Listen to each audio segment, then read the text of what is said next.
Move on now to the next item of business, which is a debate on motion 20753 in the name of Lewis MacDonald on the Health and Sport Committee's report, Social Prescribing, Physical Activity is an Investment, not a Cost. I would encourage all members who wish to contribute to this debate to press their request to speak buttons. And I call on Lewis MacDonald to speak to and move the motion on behalf of the Health and Sport Committee. Thank you very much, Presiding Officer.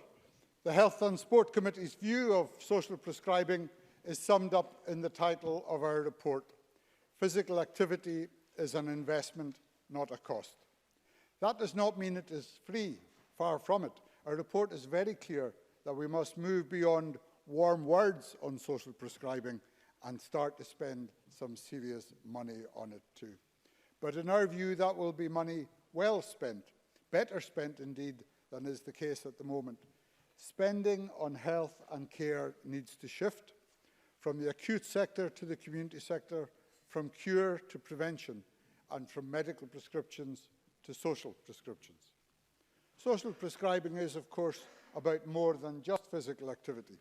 There are many other areas of cultural and recreational and social activity which bring the same kinds of benefit to health and well-being, and no doubt we will hear about some of those today.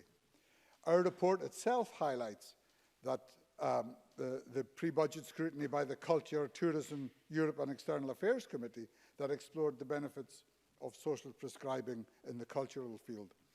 But for our part, as the name suggests, the Health and Sport Committee has a particular responsibility to focus on the health benefits of sport and physical activity.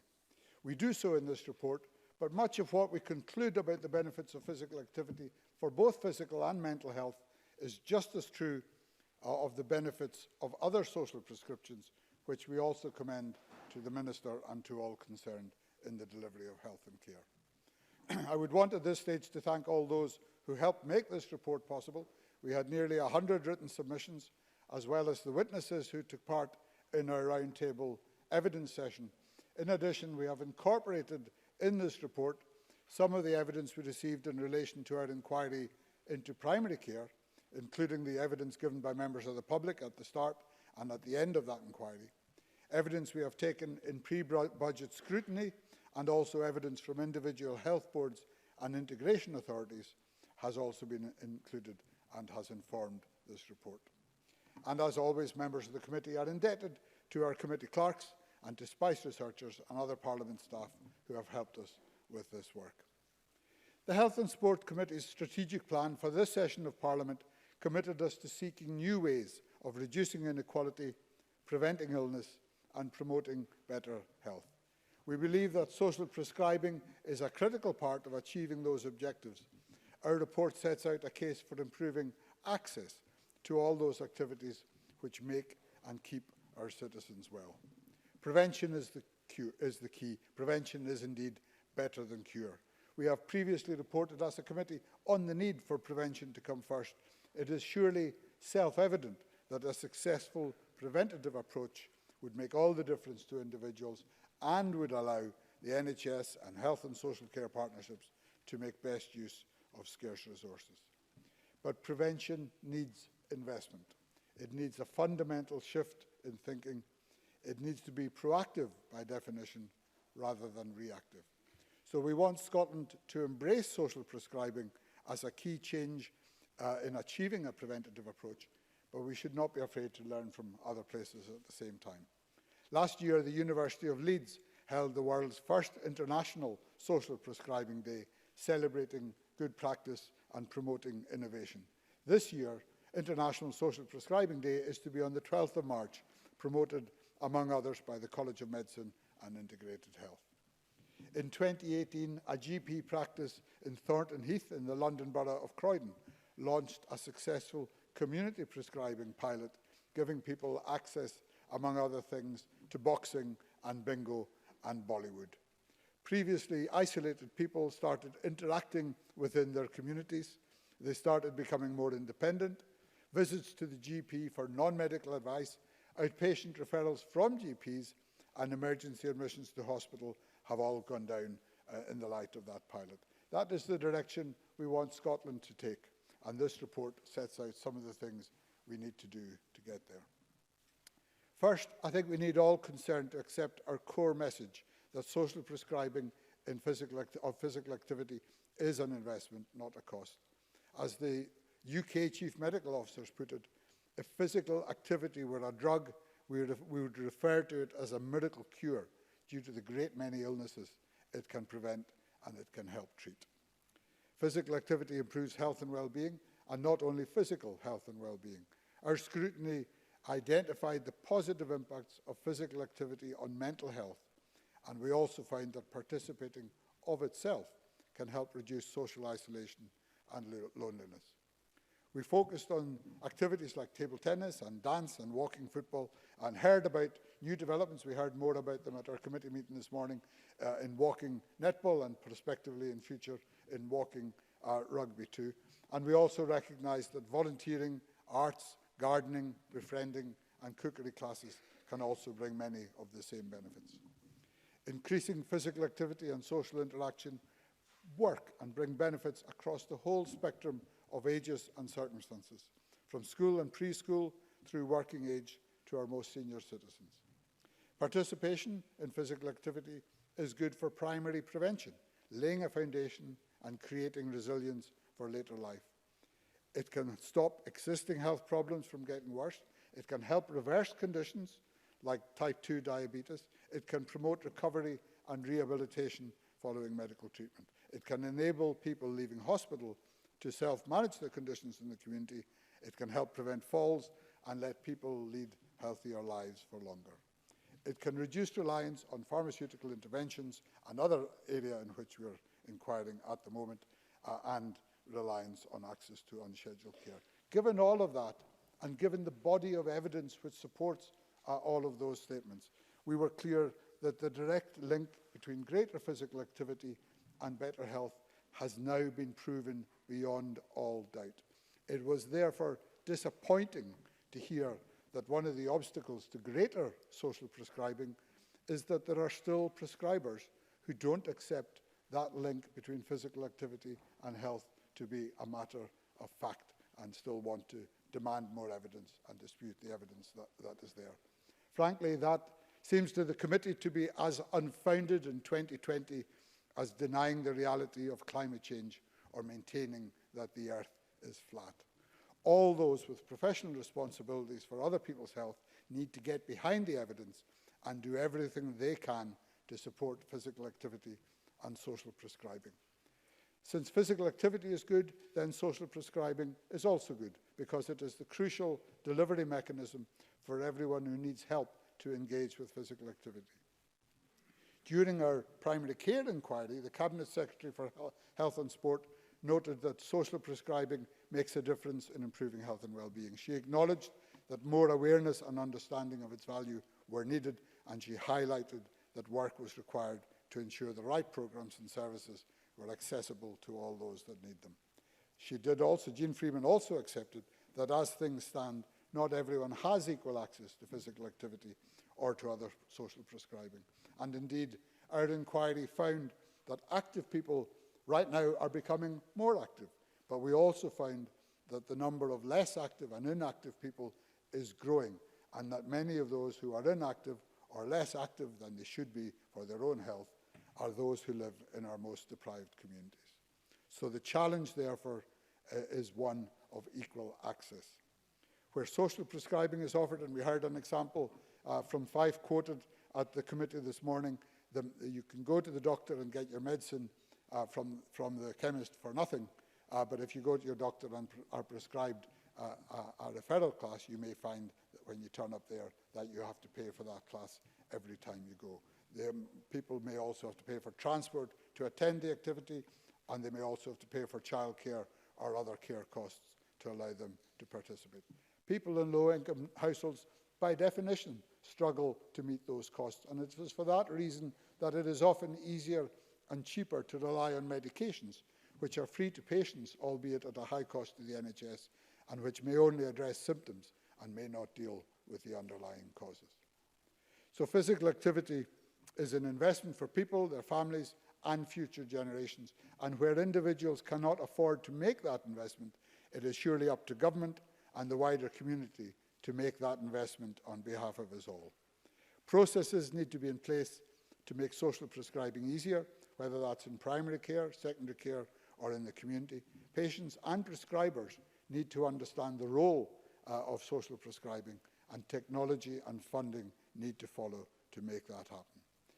And if medical and pharmaceutical prescriptions are important enough that we have free prescriptions, then surely social prescriptions are of equal importance. If medical and pharmaceutical prescriptions are free, then surely social prescriptions must be equally available to those who need them. That means they need to be viewed and valued and funded on an equitable basis with medical prescriptions. Our report is clear that social prescribing is not a tool only for GPs in primary care. We say it should be deployed by a range of health and social care professionals and ultimately beyond the healthcare professions. That's one side of the equation. Making sure that activities are available also means that there must be organisations in a position to deliver them. Those organisations need funding and support in order to do their job. And that means public investment in physical activity. That's why we've recommended in our report that at least 5% of each integration authority's budget should be spent on social prescribing, and that must mean commissioning of local services. That investment should be focused above all on deprived areas and low-income households to help narrow the health inequality gap and to reduce future need. We want to see the conditions created where people can flourish in their communities, wherever they live. We want to see action to close the growing inequality gap between active and inactive populations. The potential to reduce pressure on our health and social care services, that alone makes that investment worthwhile. But the potential to improve quality of life for the health and well-being of individuals and communities is even greater and even more valuable as an investment. Health, Presiding Officer, is the real wealth. In order to realise that wealth, we need to see investment. That is an investment in the future health and well-being of our country's citizens and of future generations. When we know there will be tough choices to be made as the population ages, as people live with increasingly complex needs, making that judgment at this point in time that we need to get in ahead of the curve to make the investment early, to support physical activity and other social activities that can maintain good health through a person's life. Those decisions need to be made now so that we can see the benefits in future. So not simply to say, isn't it a good thing? We all agree it is, but to see the investment to ensure that it's delivered at scale across all health boards and integration authorities. That is the central challenge of this report for ministers and for public health professionals across Scotland, and I hope it is a challenge that can be met. And I move the motion in my name. Thank you very much. And I call on Minister Joe Fitzpatrick to open for the Government. Thank you, Presiding Officer. I want to thank the convener for setting out the key points from the Health and Sport Committee's report on the social prescribing of physical activity in sport, and also to thank all of the committee members for their work on the inquiry and the opportunity to discuss this today. Social prescribing is a valuable approach which can enable people and communities to take more control of the health and well-being, and I welcome the committee's constructive and wide-ranging report. There are two main themes from the report that I want to focus on today. The first is the importance of physical activity and sport for our physical and mental well-being, and how we can ensure that everyone in Scotland experiences these benefits. And the second is how the healthcare system can help to raise awareness of the benefits and connect people with support and opportunities to be physically active. And while the committee has focused on physical activity and sport in its inquiry, the convener mentioned that there is, of course, other types of activity which can help people improve their physical and mental health, and I'll spend a little time on that later.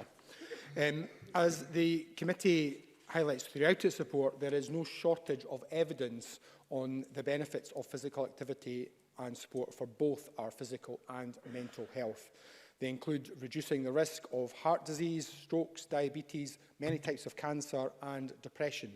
The flip side is that physical inactivity damages our physical and mental health, and in doing so puts further pressure on our healthcare system. I therefore agree entirely with the committee's overall conclusion that physical activity should be seen as an investment. This government is committed to making that investment in physical activity and sport. In the current financial year, we've increased the Sport Scotland budget to £32.65 million, with similar levels of funding proposed in our recently published draft budget.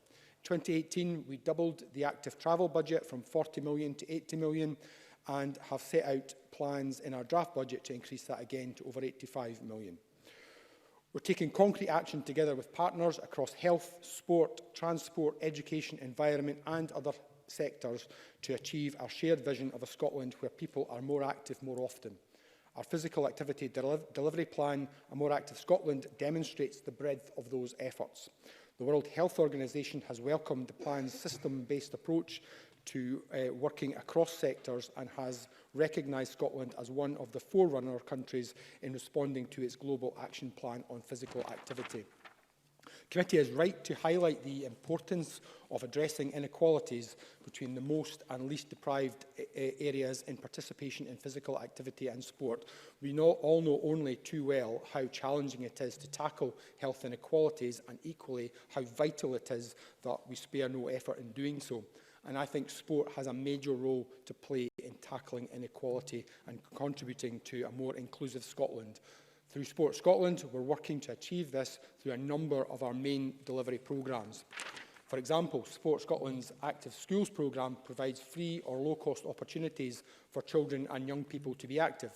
An independent evaluation of Sport Scotland's work in the schools and education environment, published in 2018, found that schools with high levels of deprivation were more likely to have high levels of active school participation than schools in medium or low levels of deprivation. That's an encouraging sign of success, given the inequalities experienced in many other sport and physical activity programmes. Of course. Brian Whittle. Thank the Minister for taking an intervention on that point. On that specific point around the uptake of school activity around in areas of deprivation, does that not highlight the fact that in areas of deprivation there are very little opportunities to participate, and they will grasp any opportunity that's available to them? Minister. No, I think it highlights the fact that all of our agencies, and in this case Sport Scotland in particular, are focusing efforts, and I'm going to come to another few examples of where that focused effort is trying to break down the barriers that we all know exist. There's no point in us standing up trying to pretend those barriers don't exist. They do exist. We can see from the figures that there is a disparity between physical activity from the most and least deprived areas, and that's why we need that focused action, and Sport Scotland are absolutely doing that along with our education colleagues. Sport Scotland are also working with partners to improve provision, reach and community engagement of our community sports hubs within deprived areas, and its Sports Facility Fund gives priority to projects which provide more and better opportunities for underrepresented groups. We're also continuing to invest in walking as a highly effective way of creating opportunities for everyone in Scotland to be active. Walking is an accessible, popular and cost-free activity, and we provide £1.2 million annually to Pass for All to deliver our national walking strategy. However, there is of course a long way to go if we are to see a reduction in inequalities and physical activity levels across the Scottish population as a whole, and it must remain an ongoing focus in our policies and in delivery. The second area I want to focus on is the role of the healthcare system in highlighting to people the benefits of being physically active and in connecting them with the support and opportunities they need to do so. The committee has recommended that we support NHS boards and integration authorities to raise awareness of social prescribing and other activities around promoting physical activity, and that is indeed what NHS Health Scotland is working to achieve by embedding its national physical activity pathway into existing practice. The pathway is an evidence-based approach through which health and social care professionals can deliver structured, brief advice on physical activity. NHS Health Scotland is also working with academic partners and physical activity providers to develop quality standard for physical activity referral. This will lead to greater quality and consistency in the design and delivery of referral schemes in Scotland. The committee report describes social prescribing as a way for primary care professionals to connect people to a range of local non-clinical services, and these services are sources of support or resource in a local community that have the potential to help people with the health problems they are experiencing. I've spoken already about the benefits of physical activity and sport, but it's important to recognise that other types of support and resources within local communities also have significant and proven benefits for physical and mental health. And as the convener said, taking part in cultural activity, whether doing or seeing culture, has been shown to reduce social isolation, strengthening social networks, increasing self-confidence and resilience, and empowering individuals and communities. Culture, therefore, can and does play a key role in maintaining good mental health and well-being. What's important then is that we recognise the range of activities which improve our physical and mental health and provide people with the options and support which best fit their own needs, interests and circumstances. And that's very much in line with the principles of realistic medicine, which is all about supporting our healthcare professionals to deliver a more personalised approach to care. Social prescribing clearly has an important role to play in delivering that personalised approach, and we'll explore that further by discussing with key stakeholders, including the Academy of Royal Colleges, how Scotland might achieve that aim. And we also are engaging with a number of experts by experience groups to capture their views. Nevertheless, it's important to recognise that medical prescribing and social prescribing need not be mutually exclusive. In practice, a mixture of interventions may be appropriate for each individual's personal circumstances. Rather than seek to trade one off against the other, it may be better to contrast health interventions that are done to people with a personalised approach where they are done by people. Increased resources are being allocated to building capacity and expertise within the healthcare system to enable that person-centred support. That includes our commitment to increasing the number of community link workers by 250 by the end of this Parliament. And community link workers play a key role in supporting patients to access local services. By the very nature of their role, they help break down the barriers people face to taking part in physical activity and sport, as well as to access other opportunities to improve their health and well-being within their local communities. Similarly, our commitment in the mental health strategy to funding 800 additional mental health workers ensures that local provision and support is at the heart of our plans.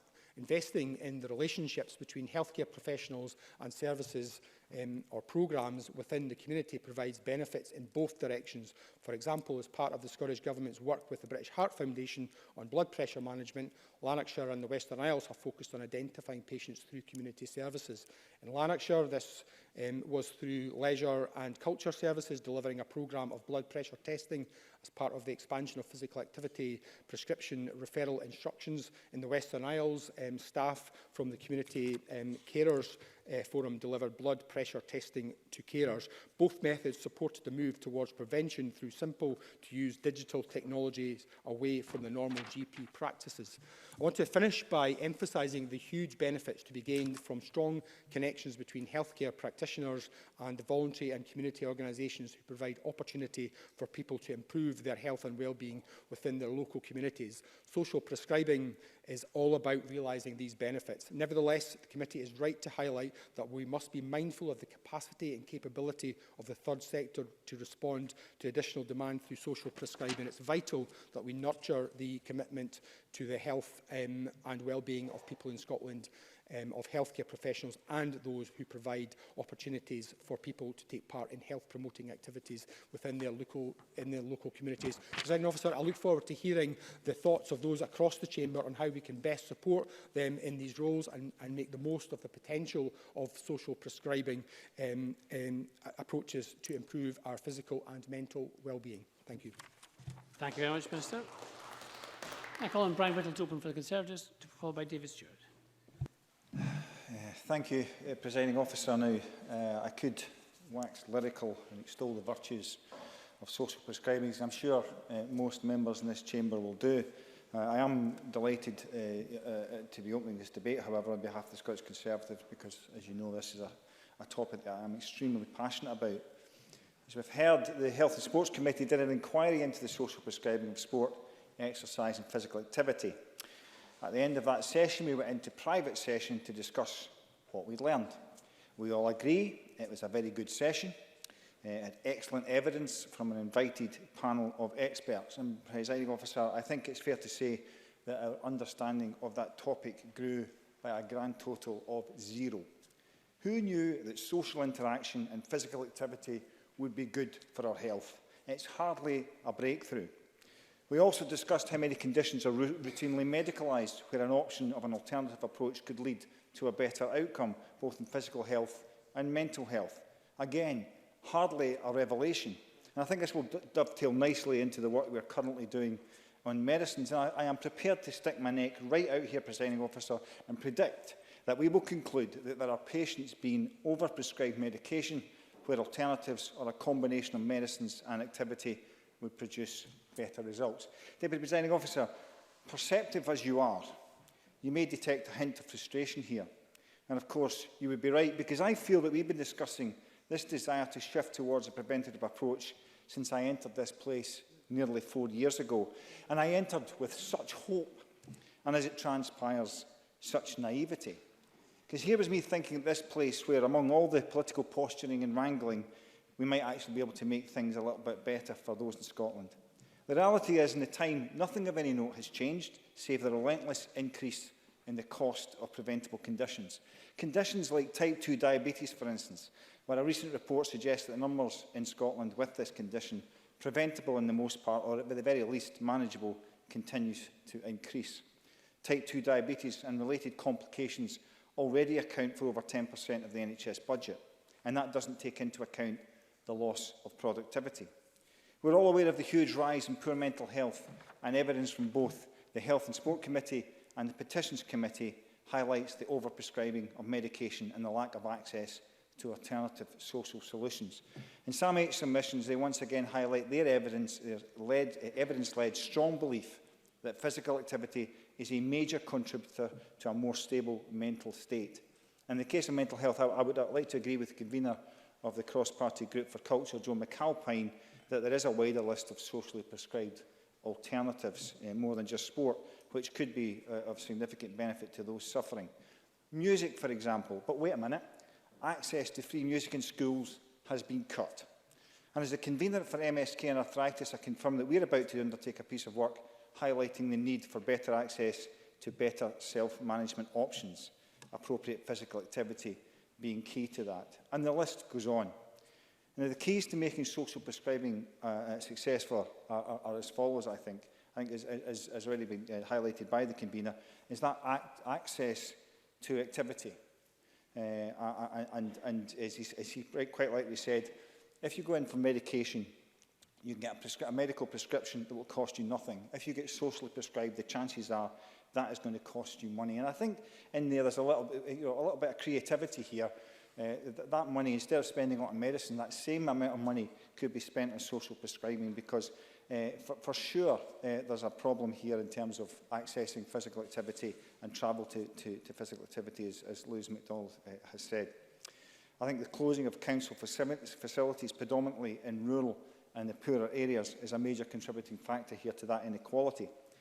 Now, we need healthcare professionals need to understand what is on offer in the community, and there's evidence today in our medicines inquiry strongly suggests that most GPs are unsure of what is available in the communities as a possible alternative to medicalising the condition. We also heard that they need the time to offer social prescribing, even then if they are actually aware of the alternatives that are there. And Bernardo's briefing suggests that the inclusion of children and young people in the committee's investigation would have added weight to the conclusions. And I have to say I agree with that, because I think social prescribing at the earliest opportunity would be the very best form of preventable health. I would advocate that introducing social prescribing at preschool and in school for children in the form of physical activity and play would be an excellent and important first step in reversing Scotland's worrying health trends. I think schools need to be seen more as community hubs, I said before there, because of the closing of local facilities. I think the facilities that are within the school estate are becoming more and more important, and we need to make sure that they're accessible, which I think currently we're not doing. I think also social prescribing needs to include access to volunteering. Now, I make no bones about it. A friend of mine, Dr. Frank Dick, who is the Director of Coaching at British Athletics, he wrote a paper on recruitment of volunteers from those approaching retirement. And I think that in itself is another form of social prescribing. So we have to make sure those opportunities are available. I like to talk about active travel, and yes, I hear that the active travel's budget has increased, but trunk roads, when they're being developed, are supposed to have an active travel element to it, and so far I haven't seen any evidence of that. And the other thing that the Transport Minister agreed with me, there is a huge discrepancy in access to cycle routes to work, etc., between the better parts of our country and those with the lower earners. I think council budgets, and we talked about the closing of facilities, we've just had a budget there where £230 million, according to COSLA, has been cut out of the discretionary spend. And that is only if the council tax, if they raise the council tax by the maximum of 4.8%. I will take an intervention. Keith Brown. Intervention. He's mentioned, I think, twice now about the council budgets being proposed. Is he then therefore likely to support a motion, an amendment to the budget being proposed that will increase funding for local government, and where will that money come from? Brian Whittle. Yeah, I absolutely do think you should have an increase in council budget, because this is we're talking about here is an investment, not a cost. An investment, not a cost. You're getting an extra £1.1 billion, £1.1 billion in Barnett consequentials, and you're cutting council budgets again. Again, the very levers that are required here to deliver on this programme, you're cutting the budget again. I'll go a wee bit further if I could, then I'll take an intervention if that's all right. We've just heard the Minister say they've increased the sports budget, but that's not true, because the actual in real terms, you've cut the sports budget again. We've got to talk, we need a delivery mechanism. GP surgeries closing all over the place. That's the access point for social prescribing. So they're increasing the patient numbers for fewer GP surgeries. The reality is, when it comes to social prescribing, it is those with the greatest health issues in the lower quintiles who have the least access to the services they require. Every speech the Scottish Government gives about inequalities highlights to me and to this chamber how little they actually grasp this problem. We know where the inequalities lie. We know where the access to services is poorest. Where is the strategy to target those inequalities? No, Mr Whittle's in his last minute. I'm in my last minute, apparently. Presiding Officer, we have a system that acts against delivering this report, a report that I'm sure we will all agree on. We have a Scottish Government that puts barriers in place to developing a cohesive strategy. The solutions are clear. To be effective, we need a delivery mechanism. We need GPs and healthcare workers armed with the knowledge of how and where, not in the current staffing crisis they find themselves in. We need an educational environment that allows access to extracurricular activities for pupils, with teaching staff given the breathing space to deliver all of their expertise. We need a third sector that is properly funded, because they are a massive contributor to this agenda. And by slashing the council budget again, the Scottish Government have put the very services that will be needed to deliver these recommendations under threat. At 5 o'clock, Presiding Officer, this evening, MSPs will troop into this chamber to vote after what I wager will be deemed a consensual debate. They will vote the motion through unanimously, and tomorrow absolutely nothing will change. So if the Scottish Government agrees that physical activity is an investment, I challenge them to tell us how they intend to make good on that investment, because so far there seems little will from them to drive this agenda, not understanding of what is required to make the health of the nation a priority. Minister, talk is cheap. It's time to show us the money. Presiding Officer. I now call David Stewart for up to 8 minutes, please. Thank you, Presiding Officer.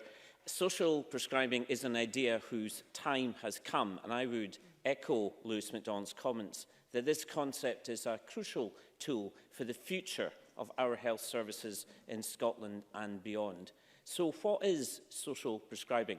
So at a simplistic level, it's much, much more than simply dealing with physical activity. Let me give you an example, Presiding Officer. The Sunday Times this week reviewed a book on neuroscience, which quoted the statistic that loneliness is the equivalent of smoking 15 cigarettes a day in terms of the equivalent impact on emotional health. And social prescribing is well defined by the Royal College of Occupational Therapists brief to MSPs, and if I quote, linked to an increased drive towards personalising health and social care and the widely accepted understanding that people's health is determined by a number of complex and interrelated social, economic and environmental factors. And of course, social prescribing is not a panacea and will not work for everyone or everything. It is a complement for people, of course, with serious and complex mental and physical health needs who still need and still require medical interventions and specialist one-to-one help. Now, Macmillan Cancer Support talked about social prescribing, and I thought this was a really interesting quote about working with people as experts in their own lives. And Sam H said that social prescribing can, and again I quote, reduce the prevalence of mental health problems, social exclusion and demand on health services. And interestingly enough, through you, Presiding Officer, Minister, be note, this was a conclusion shared by the Rich Journal of General Practice. So let me give you an example from mental health. Exercise referral schemes are useful treatments, as we probably all know, for mild to moderate depression. But no schemes exist in NHS Highland, NHS Orkney or NHS Shetland. A case of rural postcode lottery, which I would say, wouldn't I, representing Highlands and Islands. And the Minister may wish to comment on this at some stage. But what about best practice? And other members have touched on this. Can I give 4 very quick examples of best practice across Scotland? 2 from Sam H. The first is their ALBA project, which I'm sure the SNP members can relate to greatly, relates to behaviour change and has helped over 300 people achieve an active lifestyle. And the second one is the Sam H GP Link Workers, which we have in North Lanarkshire and Aberdeen. And I've noted that this is over 5,000 people have received help.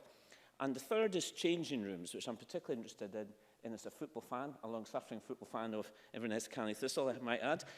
This was launched in 2018 and uses the power of football to encourage men particularly to talk about improving mental health. This involves the SPFL, Hibs and Hearts.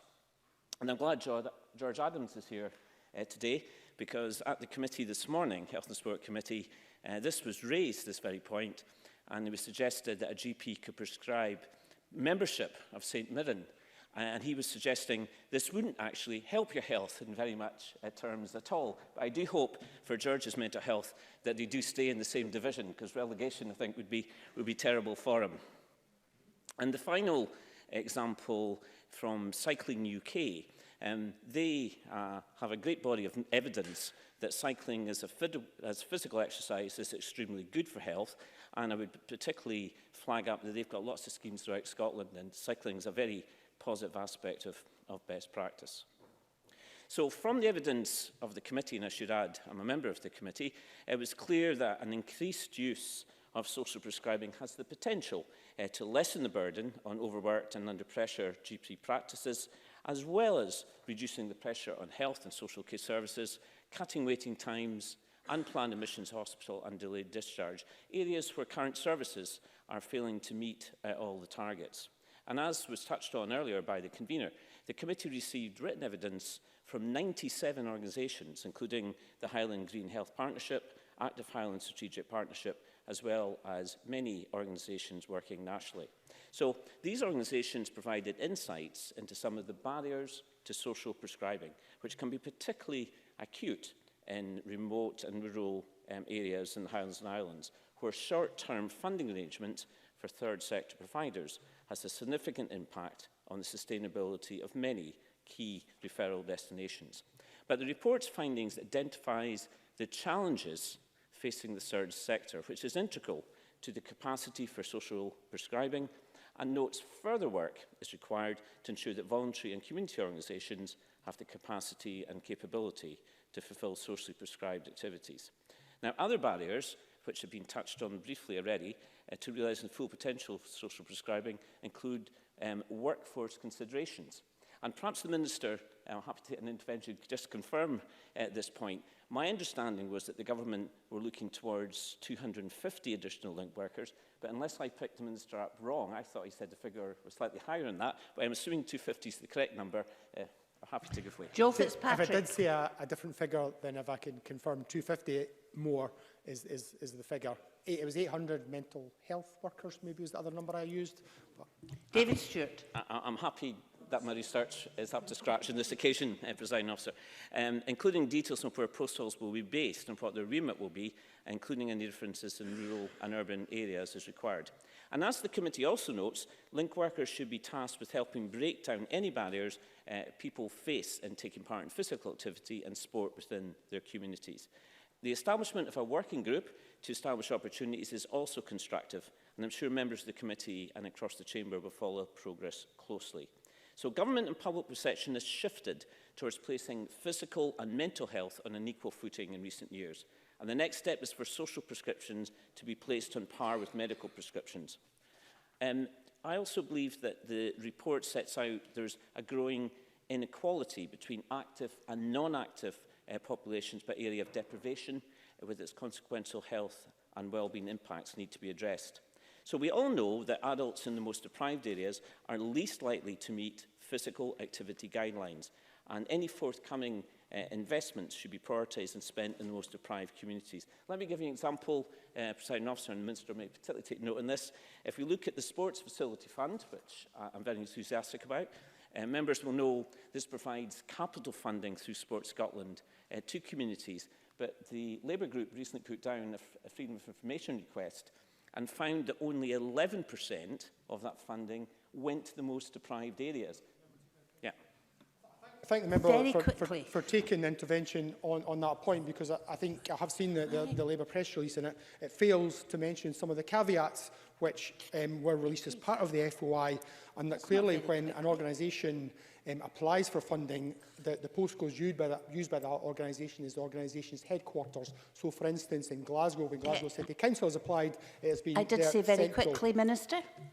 So you have 10 seconds left, Mr Stewart. Thank you, Presiding Officer. You stole my time there. I'm happy to get back to the Minister about this, sorry, but I stand by the figure of 11%. So in conclusion, Presiding Officer, this is a very welcome and emerging area of healthcare. It's about empowering patients to take control of their lives. I believe it will release GP consultation, it will reduce reliance on prescriptions for medication, it will reduce pressure on NHS services, but the government needs to address the major health inequalities in Scotland and focus on issues such as the distribution of funding through the Sports Facilities Fund. And as the Tory benches, I think, will benefit from this, Sir Winston Churchill said, finally, I never worry about action, but only inaction. Can I just say that we're very short of time for this debate. I'm already looking at cutting speeches. Can I have Alex Cole-Hamilton, no more than 6 minutes? Thank you very much, Deputy Presiding Officer. Thomas Edison once said that the doctor of the future will give no medicine, but will interest his patient in the care of the human frame, in diet, and in the cause and prevention of disease. 100 years on, and we still haven't achieved that vision. In many ways, our diet is worse, our engagement with physical activity is poorer, and our relationship with alcohol is more problematic. I don't doubt the sincerity of the Scottish Government's commitment to any of these things, but this commitment has been shared by every First Minister, every Cabinet Secretary for Health and their opposition counterparts since the beginning of devolution. So I'm glad the Health Committee embarked on this inquiry. I'm grateful to the clerks, the witnesses and the members of the public who participated in our community-based sessions. Presiding Officer, by necessity, improving the health of our nation should be about more than the alleviation of symptoms. The reach of our ambition should be to instill a thirst for activity, both physical and mental, in all of our constituents. We need to then to meet that thirst with access and availability to services and opportunities. In a basic sense, to set that in the context of a modern-day healthcare, Edison's futuristic vision of the doctor of the future is one of prevention and can be delivered in part through social prescribing. It represents a way in which primary care professionals can connect people to a range of local, non-clinical services. Some prefer terms like lifestyle coaching or social connectedness, but they work. And the evidence of the impact of these interventions is empirically verifiable. The King's Fund issued a report following a study in Bristol in 2017, and it shows that there is an emerging evidence that social prescribing can lead to a range of positive health and well-being outcomes, including to help alleviate depression and anxiety. Of course, sport and physical activity can change lives. We all know that. Not only does it improve physical well-being, but it also helps our mental health. as well. And in 2018, Scott PHO reported 65% of adults and 37% of children were only those numbers were meeting Scotland's physical activity guidelines, with adults in the most deprived areas least likely to meet them at all. And there is a growing inequality between active and non-active populations by area of deprivation. Kim Atkinson, who is a regular witness to the Health and Sport Committee, told us, as in her role as Chief Executive of the Sports Association, that 13,000 sports clubs with 900,000 people already attending those clubs. It isn't all bad news, Presiding Officer. Some of these people are self-prescribing social interventions, and we should do, as Dr. William Bird told our committee, make everything we can to ensure we don't impede that access. I'd also like to pay tribute at this point to Edinburgh Leisure, which functions in my constituency and offers people, it seeks to bridge that health inequality divide by offering those who are out of work and on state benefits access to Edinburgh Leisure training facilities at a cost of £10 per calendar month. It really does reduce barriers to people getting active and staying well, both physically and mentally, but any cost can present a barrier, even if it's a motivational one. As my party would invest in sport, support people to make informed choices, as well as extend the rights of GPs to social prescribing, including free access to exercise programmes if they judge it to help a person's well-being. But, Presiding Officer, social prescribing should not just be limited to physical activity. There are many examples of activities which enhance a person's mental well-being far beyond exercise. As we heard from the convener, cultural and other forms of recreational activity should be included within the remit of social prescribing and have a proven place in improving overall health outcomes. This is a view that was supported by our colleagues in the Culture, Tourism, Europe and External Affairs Committee during their pre-budget scrutiny. The shed in Muirhouse is an area in my constituency of high deprivation, and the shed works with some of the most socially excluded constituents that I represent. It provides a fully equipped workshop where people affected by social isolation or mental ill health can build or upcycle furniture under expert carpentry tuition. It isn't about calorie burning, but it does increase the orbit of the social universe of some of the most isolated constituents that I represent. But, like many services that we heard about today, it struggles to keep going financially and to build awareness of the services that it provides. We need to do more to ensure the sustainability of offers like this and to connect people with them. That's why I absolutely support the recommendation of our committee that 5% of the integrated joint board budgets be diverted to social prescribing. And to that end, the Scottish Government has been committed to a GP link worker to feed people into these organisations, yet I don't think we're making the progress we should be. All told, Presiding Officer, there are only 30 such link workers in Edinburgh, in the Lothian region, and Muirhouse does not yet have the capacity to adequately embrace that connection. Awareness raising is also key. It forms a large part of the work of the European-funded Empower project in NHS Ayrshire and Arran, and NHS Dumfries and Galloway and the Western Isles. It anticipated by the end of 2021, at least 1,200 people over the age of 65 living in the Scottish Empower area will have been supported to complete their own personal wellbeing plan. This shouldn't be limited to pilots or good practice in certain regions. It's something we should mainstream and roll out across the country. I am aware I am coming to the end of my time, Presiding Officer, but I will finish by saying this, that I very much agree with Jerry Power from the Health and Social Care Alliance when in October last year, as part of a different inquiry, he highlighted that at a local level, third sector organisations must just not simply be seen as a default position of a lack of resource, but part of the absolute fabric of our primary care offer. It isn't called a national health service for nothing. If we were about treating symptoms, it would be a national sickness service, but it isn't, and we need to think in that term. I move to the open debate. Every opening speech has gone over time. We're short of time. Strict timing, 6 minutes, please. George Adam, followed by Liz Smith. Officer, I'm a strong believer in social prescribing because it was Brian Whittle and myself that pushed at the committee in order that we actually discuss this issue, because I've seen and I can see how it can make such a big difference in people's life. And I can understand Brian Whittle because I know how passionate he is about this issue, and I can understand him being frustrated. But in all honesty, going to cheer up a wee bit and actually look at some of the positive things that we're doing here. because there is so much we can look at here. I've found in life that if you sit there and moan about everything, and you get a hell of a lot more of a wee smile on your face when you're trying to change things, you know, instead of snarling at people. So, on the very positive note, I would like to say, Presiding Officer, I agree with this for two very distinct reasons. One, the radical differences it can make in people's lives, and two, believe it is the way forward. You know, most of us agree that physical activity, sport and exercise are vitally beneficial to all our well-being and can be life-changing, and that is why social prescribing is so important and plays a significant role in preventative care for health and well-being. There has been much debate in our committee with regards to the term of social prescribing, whether it actually explains it properly or whether people understand what it is.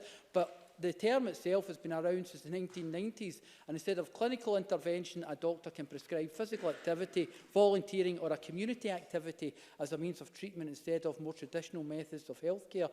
Signposting for primary care to a range of community-based activities and showing them to encourage someone to seek their own solutions, which is vitally important, and make connections with the community and receive support for their overall well-being as opposed to the one condition question. And I heard earlier on today at the committee that one GP had actually described a football season ticket for someone dealing with what was mentioned earlier on. And I did say at one point, it may help you with loneliness, Presiding Officer, but it may create other issues at the same time as well. And the 2019 UK Chief Medical Officer's Physical Activity Guidelines, as we've already stated, said a very clear message. And it's worth saying again, if physical activity were a drug, we would refer it to as a miracle cure due to the great many illnesses that it can prevent and help treat. The same conclusions were reached by the Health and Sport Committee when we undertook our inquiry to consider social prescribing's ability to really make an impact upon the physical and mental well-being issues experienced across Scotland.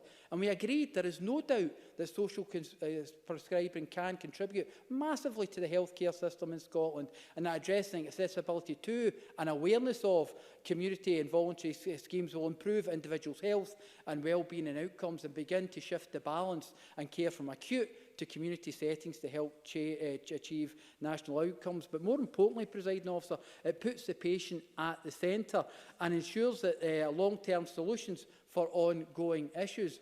Presiding Officer, while social prescribing can directly improve waiting times, help improvements in unscheduled care and ease pressure on the A&E within hospitals, the committee also explored the challenges that exist in these approaches and increasingly awareness and access to local services. And I think it's therefore important that we as MSPs help raise awareness of organisations within our own constituencies. And as many of you know, I'm not one to be asked twice to mention it, but in Paisley, in fact today when I mentioned something in Paisley, I received a tweet from someone that says George Adam deserves a medal in creativity in weaving. See what he did there? Paisley and St Mirren into a full spectrum of topics. And today I'll continue with that because in my constituency, in Renfrewshire, there's a practice of social prescribing as something that's been utilised successfully across the whole county. One example that comes to mind is Community Connectors project, which has helped more than 1,000 people across Renfrewshire by ensuing cultural and social prescriptions. The programme aims to free up GPs' time so they can focus on acute medical conditions, and it's working for hundreds of constituents across Paisley. All 29 GP surgeries in Renfrewshire have signed up to have a social prescriber who works with patients for whom medical intervention isn't necessarily the most appropriate route. Patients can be referred by their prescriber to nearby social and cultural organisations to get the targeted support they need and help them to feel part of the community. While the work of the GPs in our NHS is undoubtedly vital, for many people, 10 minutes in the doctor's surgery just isn't enough. When you've had a physical or mental health issue, getting back into the community is often really difficult after periods of isolation, and many people simply don't know where to turn for that support. Programmes like Community Connectors can help people across access things from counselling service to swimming clubs, relaxation sessions, walking groups, and helping both physical and mental health concerns at the same time.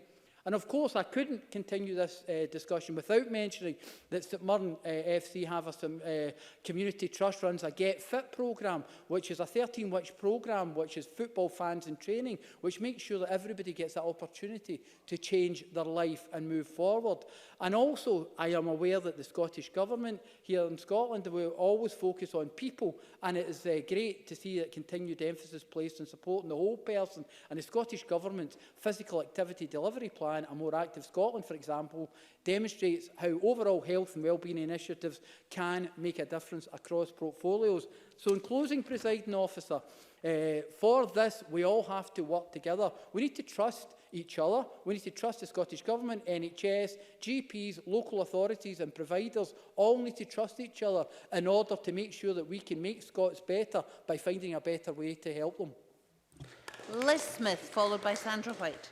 Thank you, Deputy Presiding Officer, and can I add my thanks to the Health Committee for what I thought was a very interesting report. But can I concur with my colleague Brian Whittle when he said that we have been here before, and in 13 years in this Parliament, I think I can count at least 4 debates. I'm not ever in the health brief, but I think it's 4 debates where we have been talking about exactly the same themes. And let me be very clear, I think there are 2 very specific challenges in this debate. The first of them is the translation of common sense into action that is both valued and followed across the population. And the second challenge, I think, is the inculcation of a different culture into how we approach our lives from a health and well-being perspective. Now, both of these are proving very elusive and have been over many years. Because despite all the warm words that we all have, cross-party agreement in so many aspects of this debate, there has been very considerable difficulty in making the real changes that are required, and we must surely be asking ourselves, why is that? Why is it that we have been unable so far to turn that into real action? And I fully understand why investment is so important, not just in the financial terms, but obviously from a well-being aspect.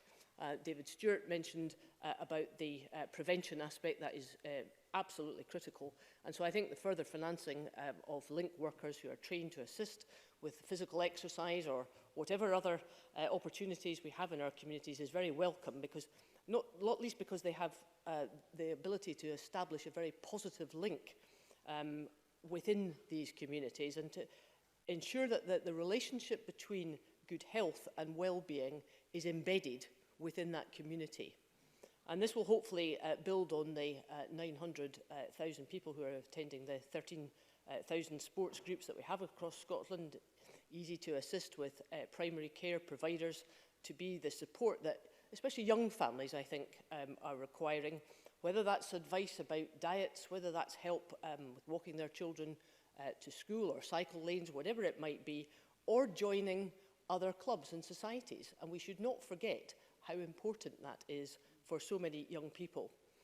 As members know, social prescribing has been supported for the last 30 years in Scotland, and in 2016 the government began investing in community link workers, starting with work in GP practices and particularly within the socially deprived areas. And I think that's a very important message that we have to take up.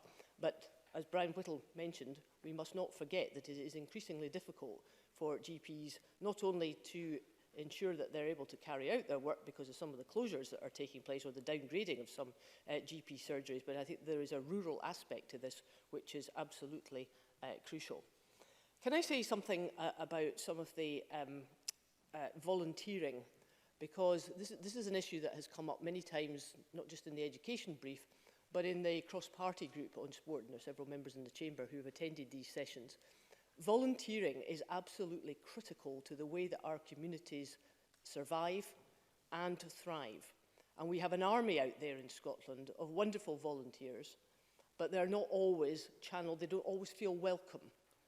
And they're not always channeled in the right direction. And that's because bureaucracy gets in the way, it's because they don't feel particularly valued in some cases. So I think when we come to talk about the trust that George Adam just has been talking about, that trust is essential.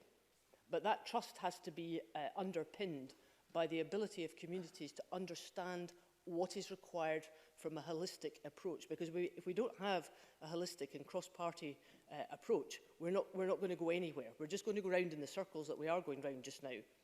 And I know it's difficult the way that politics is structured, that you have portfolios that are based on different topics, but there has to be, absolutely has to be, a joined-up approach that makes it much easier for people to see what that holistic appeal is, because we're not really terribly good at that as we stand just now.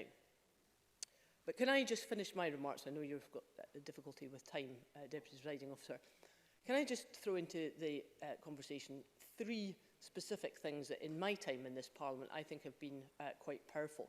I remember my very first Education Committee way back in 2007 when the topic of the day was about school meals. One of the pieces of evidence that we listened to was from Hull in England. And they had had huge success in ensuring that youngsters were taking up school meals because these youngsters were involved in setting the menus and learning what was so important about locally sourced products. We are still not good in Scotland at using the huge advantages that we have of our local-based products. So I think the more we get people involved in the decision-making and taking evidence from areas where it has worked properly, the better that we will be. I also think that it's very important that there is a better coordination between the public bodies, the local authorities, ALIOs, and the general public to take advantage of the diverse skills that are on offer in Scotland, because we are still not using these diverse skills as we should be. And that is a challenge to this Parliament, so we need to do something about that. But can I finish, Deputy Presiding Officer, on saying that we just cannot stand still any longer. We can't go round in circles. We have to have that collective will, that trust, but that ability to ask some really tough questions and answer them. Thank you. Sandra White, followed by David Torrance. Thank you very much, Presiding Officer. Can I thank everyone who came before the committee to give evidence, and also those who sent in written evidence as well, and also the clerks who compiled the report, who worked very, very hard, and members who obviously take part in that as well. Can I just say something that we talk about social prescribing? Well, social prescribing has possibly been around for years, many, many years, as Liz Smith said, and even before that, it's just that it wasn't called social prescribing at that particular time. You were told to go for a walk, it was good for you, or join in sports, or whatever it may be. And I do agree with Liz Smith in this particular aspect of it. It's a huge culture change that's needed. It's not just by the general public, but the GPs as well. That is a big thing, and working together is huge as well. And I think that's something that came over when speaking to the organisations and individuals who came to speak to us and give evidence as well. It has been there. Things have changed, obviously, eating habits, fast foods, etc., sedentary lifestyles, unfortunately. A lot of that has now come about. But years ago, you could play in streets. You didn't necessarily have lots and lots of cars, but this is a culture change in that respect too. So I think we've got to be aware of that. And I'm afraid that I can't be quite as humorous and gentle as George Adams with Brian Whittle's, what Brian Whittle had to put forward. Yeah, we want this to be a consensus report, yes, obviously, but also we can speak about how we feel about it and the people that we listen to, but it's not a tool to batter everything that's came out of this Parliament, and that's a sad fact of life.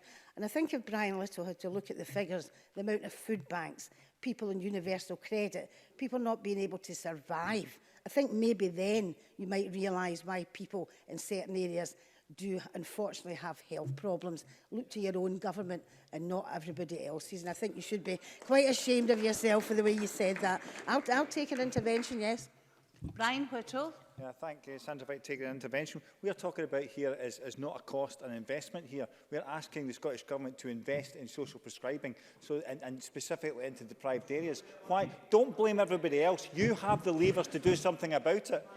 Sandra White. Thank you. Can I just remind you, you said investment, I think 3 times there, but then you said it wasn't about investment, whatever it may be. But look to yourself and your government in Westminster. People are actually, basically, people are dying through universal credit and not getting money and getting sanctions. So think on that one as well. I'm sorry you had to, I had to say that, but I can't let it go. Can I have a moment, please? Could all members remember, please, that they're not having private conversations and that everything should go through the chair?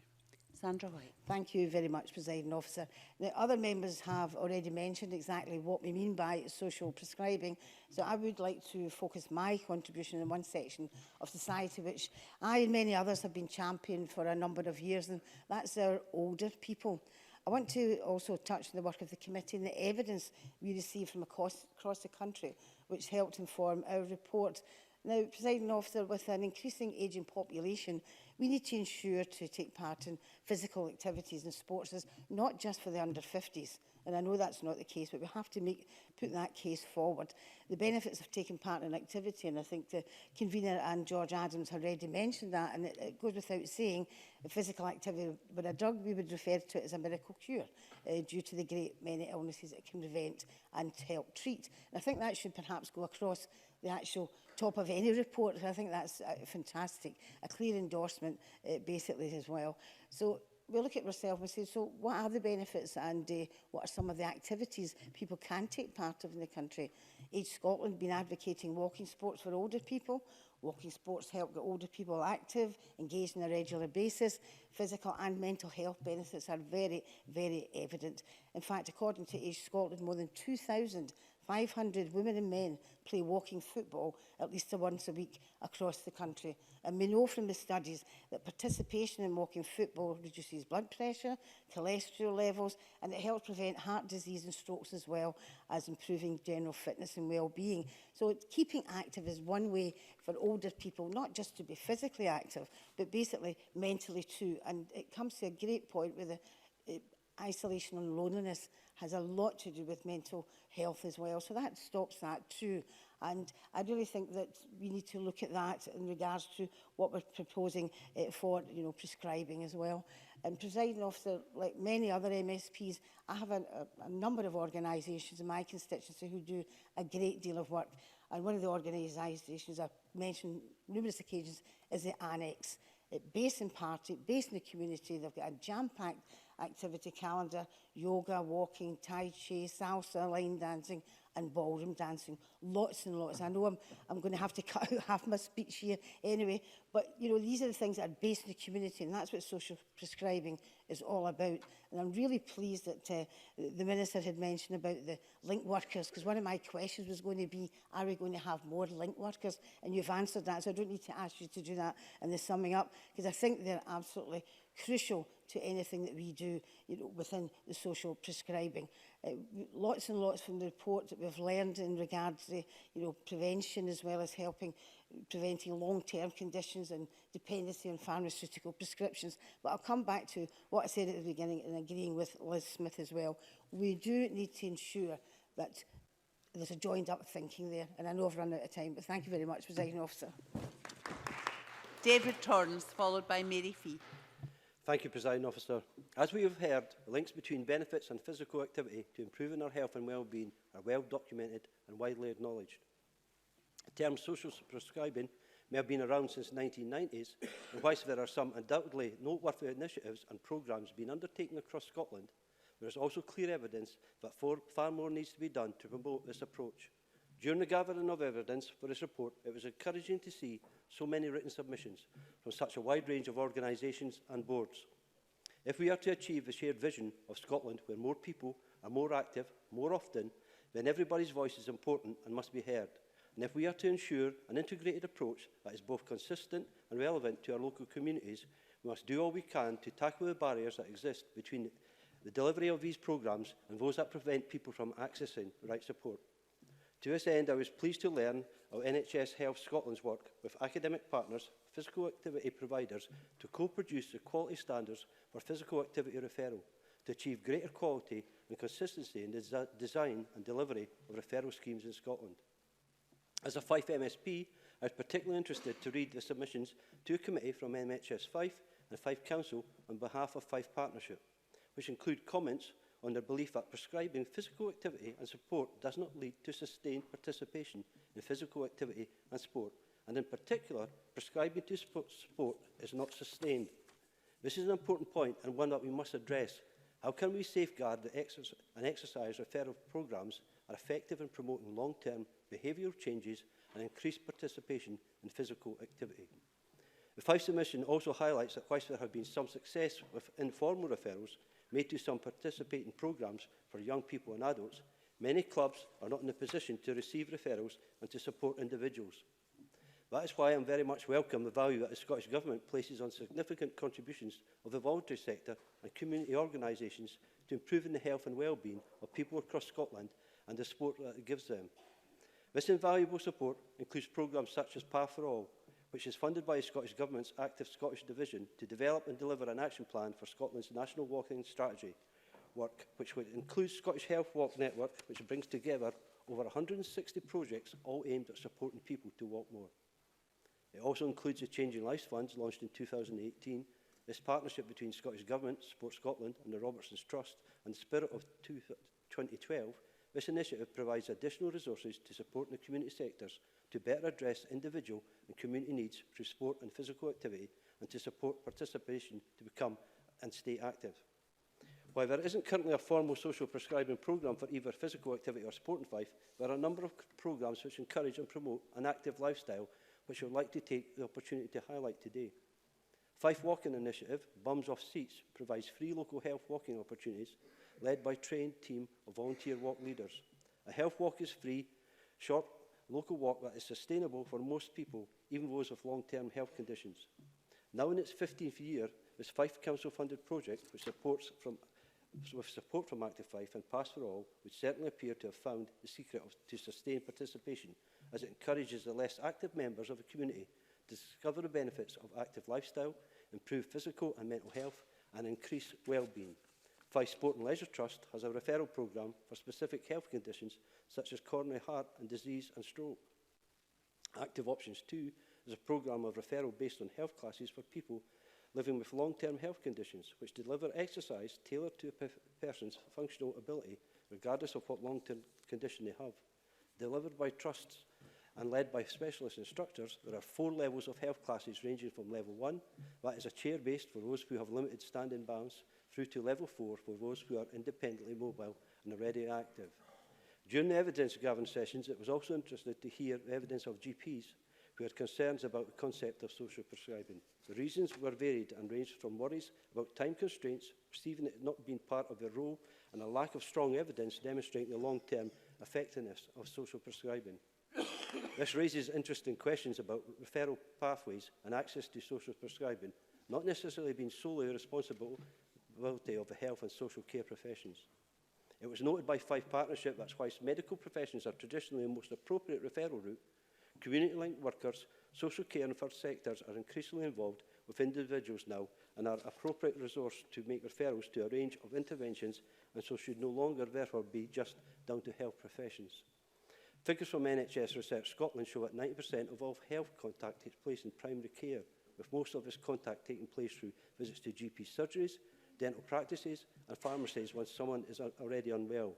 If we are to effect real change and to increase the role of social prescribing in prevention and improving of the health and well-being, then focus must be given to implementing long-term systems and approaches that will facilitate and improve access to non-clinical programmes, service, events and sources of support before there is a need for health service intervention.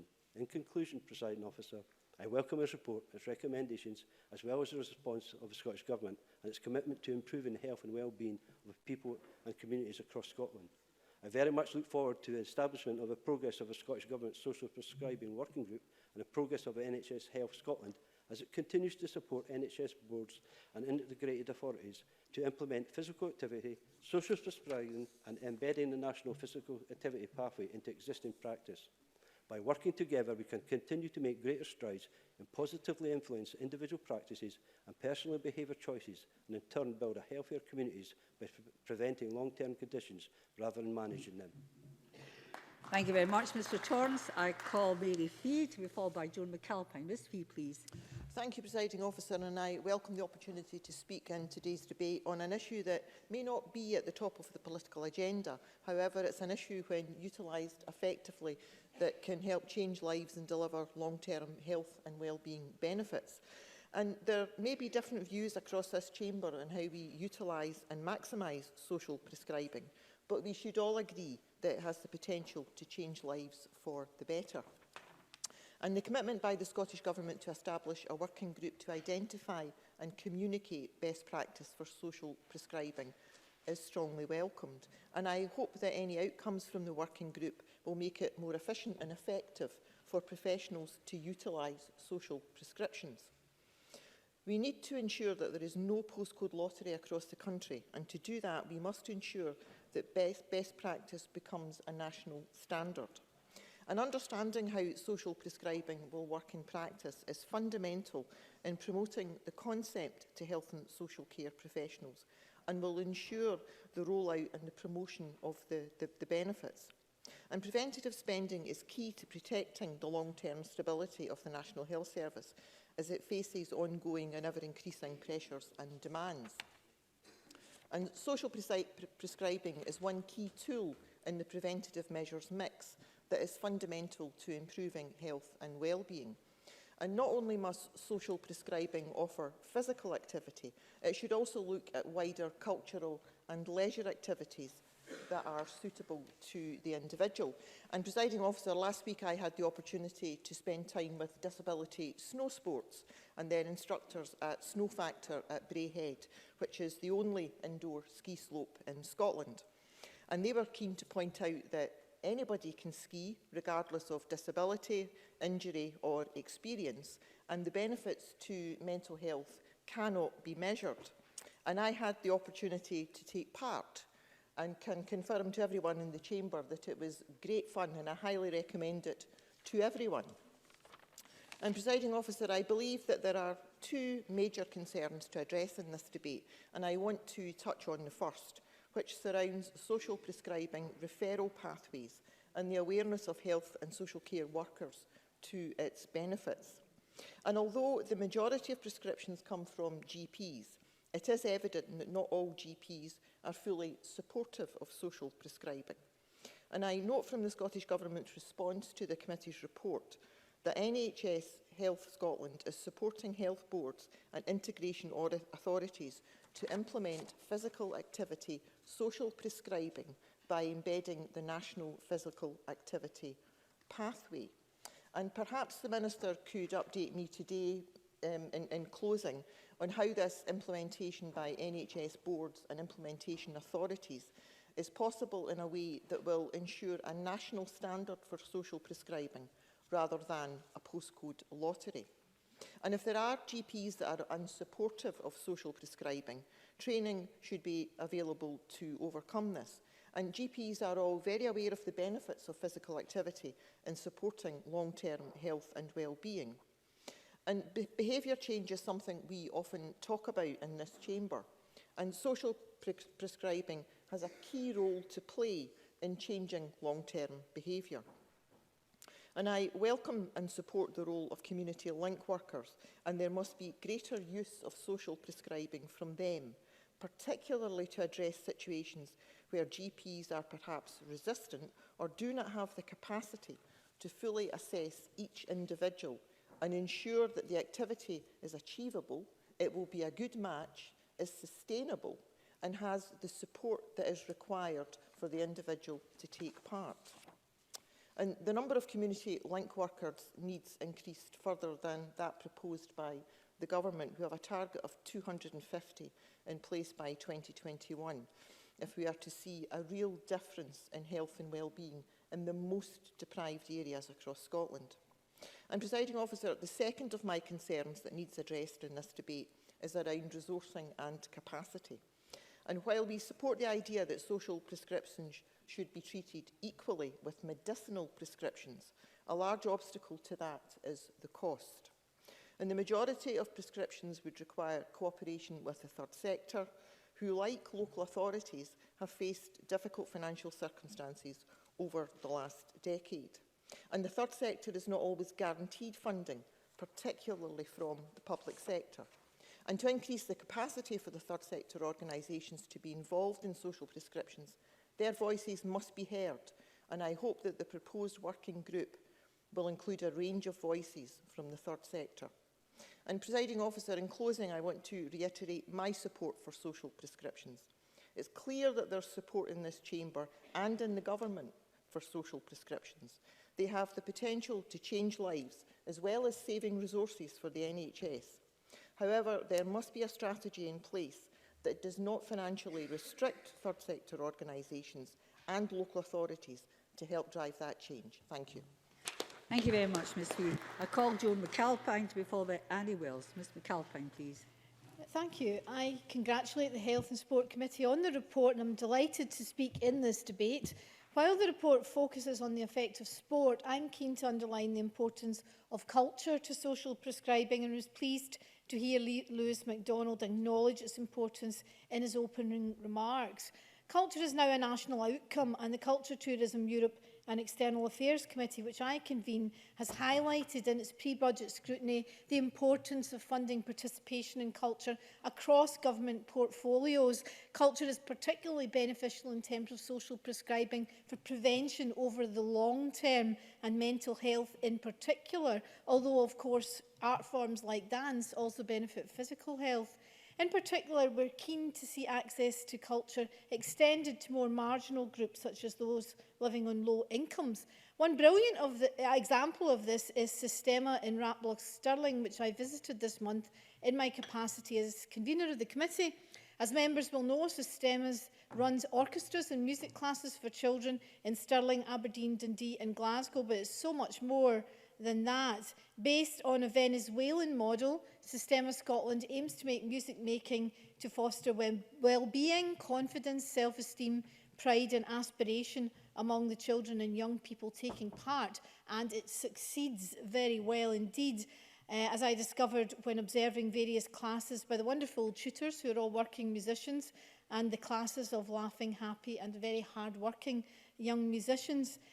Systema's effect on well-being has been properly documented by the Glasgow Centre for Population Health, which conducted independent analysis and found there are 7 main areas of a child or young person's life that can be positively affected by participation.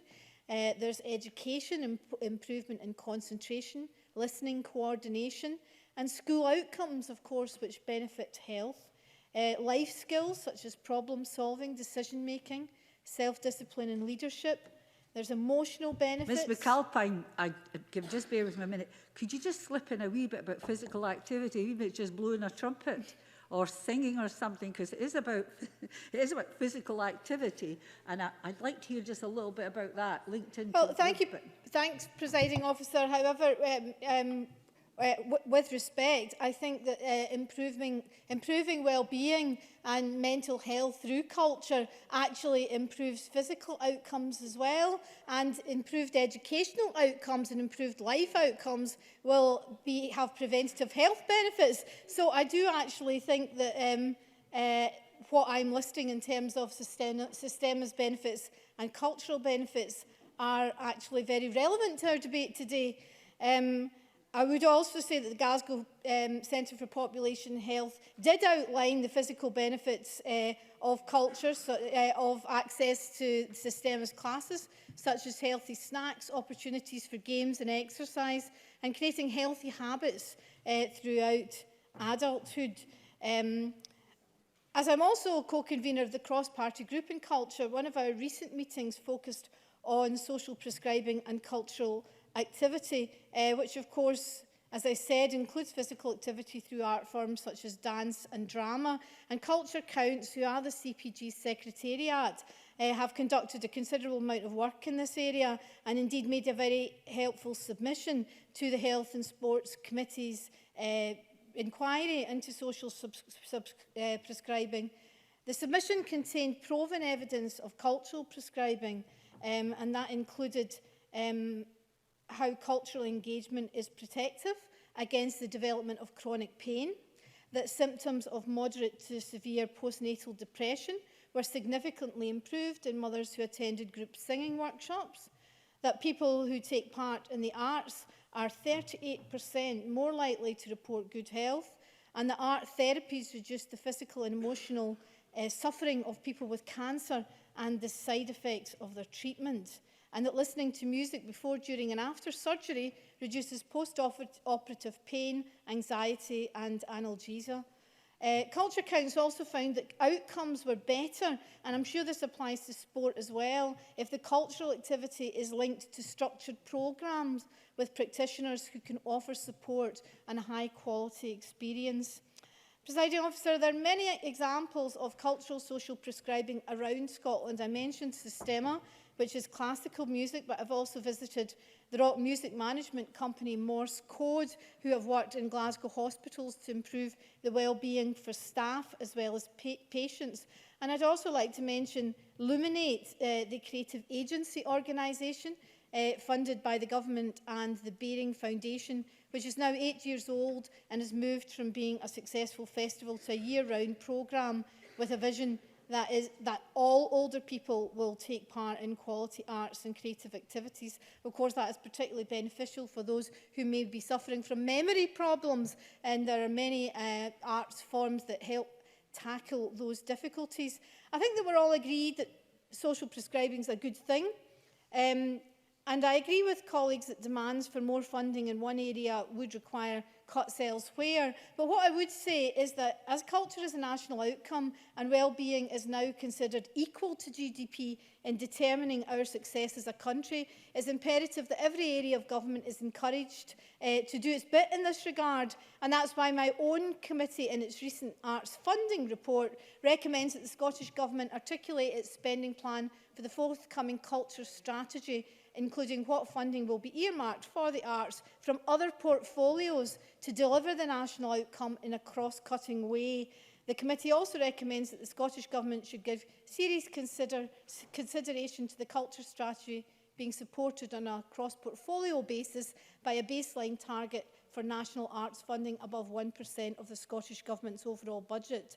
This is not about producing money from nowhere, but for portfolios beyond culture, including health, to recognise its importance in delivering their outcomes. But that, Presiding Officer, is another debate for another day. Thank you very much. Yes, thank you. And on that point, can I just say I'm devoid of the report just now, so I bear being corrected if it is the position that culture was mentioned in the report. I'm seeing wee nods round about. So there's a lesson for me in the chair to make sure I've got the report in front of me, Ms Mchale. So I've duly been rebuked and I've learned a lesson. I will have it here next time. Yes, I know I'm not perfect, but nearly. I call Annie Wells to be followed by Richard Lyle. Miss Wells, please. Thank you, Deputy Presiding Officer. Is it 6 minutes I still have yet? It is indeed. Perfect. As my colleague Liz Smith has noted, I would also like to thank the Health and Sport Committee for their work. Their work has been a valuable contribution as we seek to understand how social prescribing can improve health and well-being.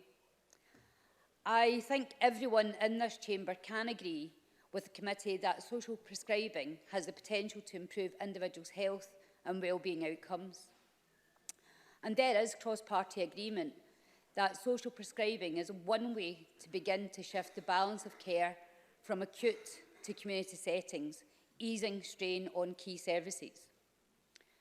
The Scottish Conservatives have frequently made the point across policy areas that investment in early intervention will save money long-term.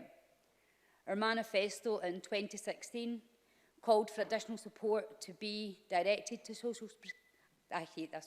social prescribing. Building on that manifesto, our 2016 mental health paper called for a renewed focus on social prescribing. And in December 2018, we launched our loneliness strategy, which called for a greater social prescribing and a faster rollout of the Community Link Worker programme. No one is pretending that increasing social prescribing is raising its profile will be easy or simple. But it is clear we must do better. In Scotland, only 2/3 of adults meet guidelines for physical activity. We have one of the worst obesity records among OECD countries. And there's a clear gap in participation between people from richer and poorer areas. The Scottish Household Survey in 2018 found a 21-point gap between the most deprived and the least deprived areas of Scotland, for participation in physical activity and sport. As the committee have identified, there is a need for more public awareness of social prescribing and the value it can bring to people's lives. The general consensus from submissions to the committee was that people who are only used to receiving prescriptions under the medical mode will not be used to, or in some cases, be prepared for a social prescription. The public have an ease with the traditional medical prescription compared to social prescriptions. So while we all recognise improvement won't happen overnight, there's a clear reason why we need to keep talking about this in this chamber and why we need to see the pace of progress quicken. In that vein, I hope that today's debate can be another point to kickstart breakthroughs that will see the uptake of social prescribing increase. Today, Deputy Presiding Officer, I will focus especially on how social prescribing can have positive impacts for elderly people and for everyone looking to improve their mental health. As far as older people are concerned, I know that my late dad would have benefited from social prescribing.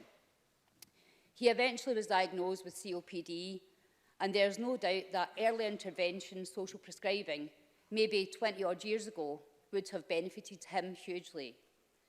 Of course, he would have had to engage with social prescribing too, and that's one of the other issues that we face in increasing its uptake. As I've already mentioned, many people just don't treat it the same way they would a medical prescription. The Royal College of Occupational Therapists have found there is a universal issue that there needs to be more information available to everyone within health and care environment about how to participate in healthy activities. And at a more targeted level, many people will need a little extra support to get involved in physical activity for the first time. Age Scotland also highlighted in their briefings for today's debate that sporting opportunities must be inclusive for all age groups. And that is something that I've heard in discussions with Contact the Elderly, now known as Re-Engage. And when I attended a tea party hosted by them, the benefits of opportunities that work to include all ages quickly became apparent, especially when it involved different generations interacting. I think making those sporting opportunities work for older people is something worth focusing on, as I know it's one area where my dad might have been more persuaded to engage with a social prescription. As far as mental health services are concerned, it's clear across the country that supply is not meeting demand. Too many people are waiting too long for mental health services. There needs to be more effective management and more resources put towards those services. But social prescribing is one key way that we can try and limit some of the strain on those services. SAMH have highlighted the importance of early intervention in reducing the prevalence of mental health problems, social exclusion and demand on health services. And SAMH research found that 87% of GP respondents to their survey said that there was a need for information on local services, including social prescribing opportunities. We can't easily create cultural change, but there's no doubt we could help GPs to have information they need on social prescribing opportunities. In conclusion, Deputy Presiding Officer, I hope we can finally start to see a real shift towards early intervention and start seeing real progress to make social prescribing a far more common practice. Thank you very much, Ms Wells. I call Richard Lyle, followed by Bob Doris. Mr Lyle is the penultimate speaker in the open debate.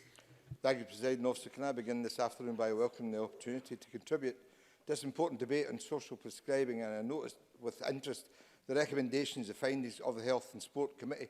But I'm a bit puzzled. When you do a report, should we not also be looking at where we get the money to do the things that people have come out with this afternoon? Maybe that's a budget scrutiny. No, I won't. Maybe that's a budget scrutiny we should bring in the next couple of years. Physical activity in sport and social prescribing plays a significant role in preventative care for health and well-being. I do believe that the term social prescribing is one which too many may be an uncommon name. However, it has been around since at least the 1990s. As we know, it is the alternative of a clinical intervention. A doctor can prescribe physical activity, volunteering or community activity, for example. Crucially, Presiding Officer, social prescribing should also refers to the signposting from primary care to a range of community-based activities, encouraging someone to seek their own solutions. Community link workers or navigators are recruited to primary care and community settings to support people into activities that will address things such as low mood, obesity, loneliness, poor fitness. Staff can also address welfare and circumstances. Social prescribing is also backed up with a plethora of existing evidence to support the use of physical activity in maintaining and promoting healthy lives. Indeed, in 2019, the UK Medical Officers Physical Activity Guidelines states a very clear message. If physical activity were a drug, we would refer to it as a miracle cure. Due to the great many illnesses it can prevent and help treat. And in terms of evidence, I note that to complement its primary care inquiry, the Health and Sport Committee agreed to undertake an inquiry to consider social prescribing ability to tackle physical and mental well-being issues across Scotland further. The report explores the challenges that exist in using these approaches to increase sustainable participation in physical activity, to improve health and well-being, and further examines the potential of wider issues across access to physical activity and sport, and how to strengthen local assets communities can complement social prescriptions. Being physically active is one of the best things we can do. I think I should take that up myself. To our physical and mental health, and my wife often tells me I should do that.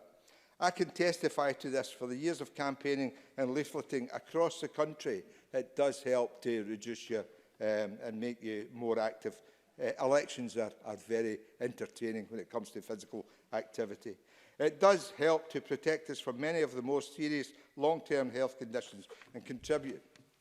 And that view is shared by the Scottish Government in terms of the Committee's view. The evidence of the benefits of physical activity is abundantly clear.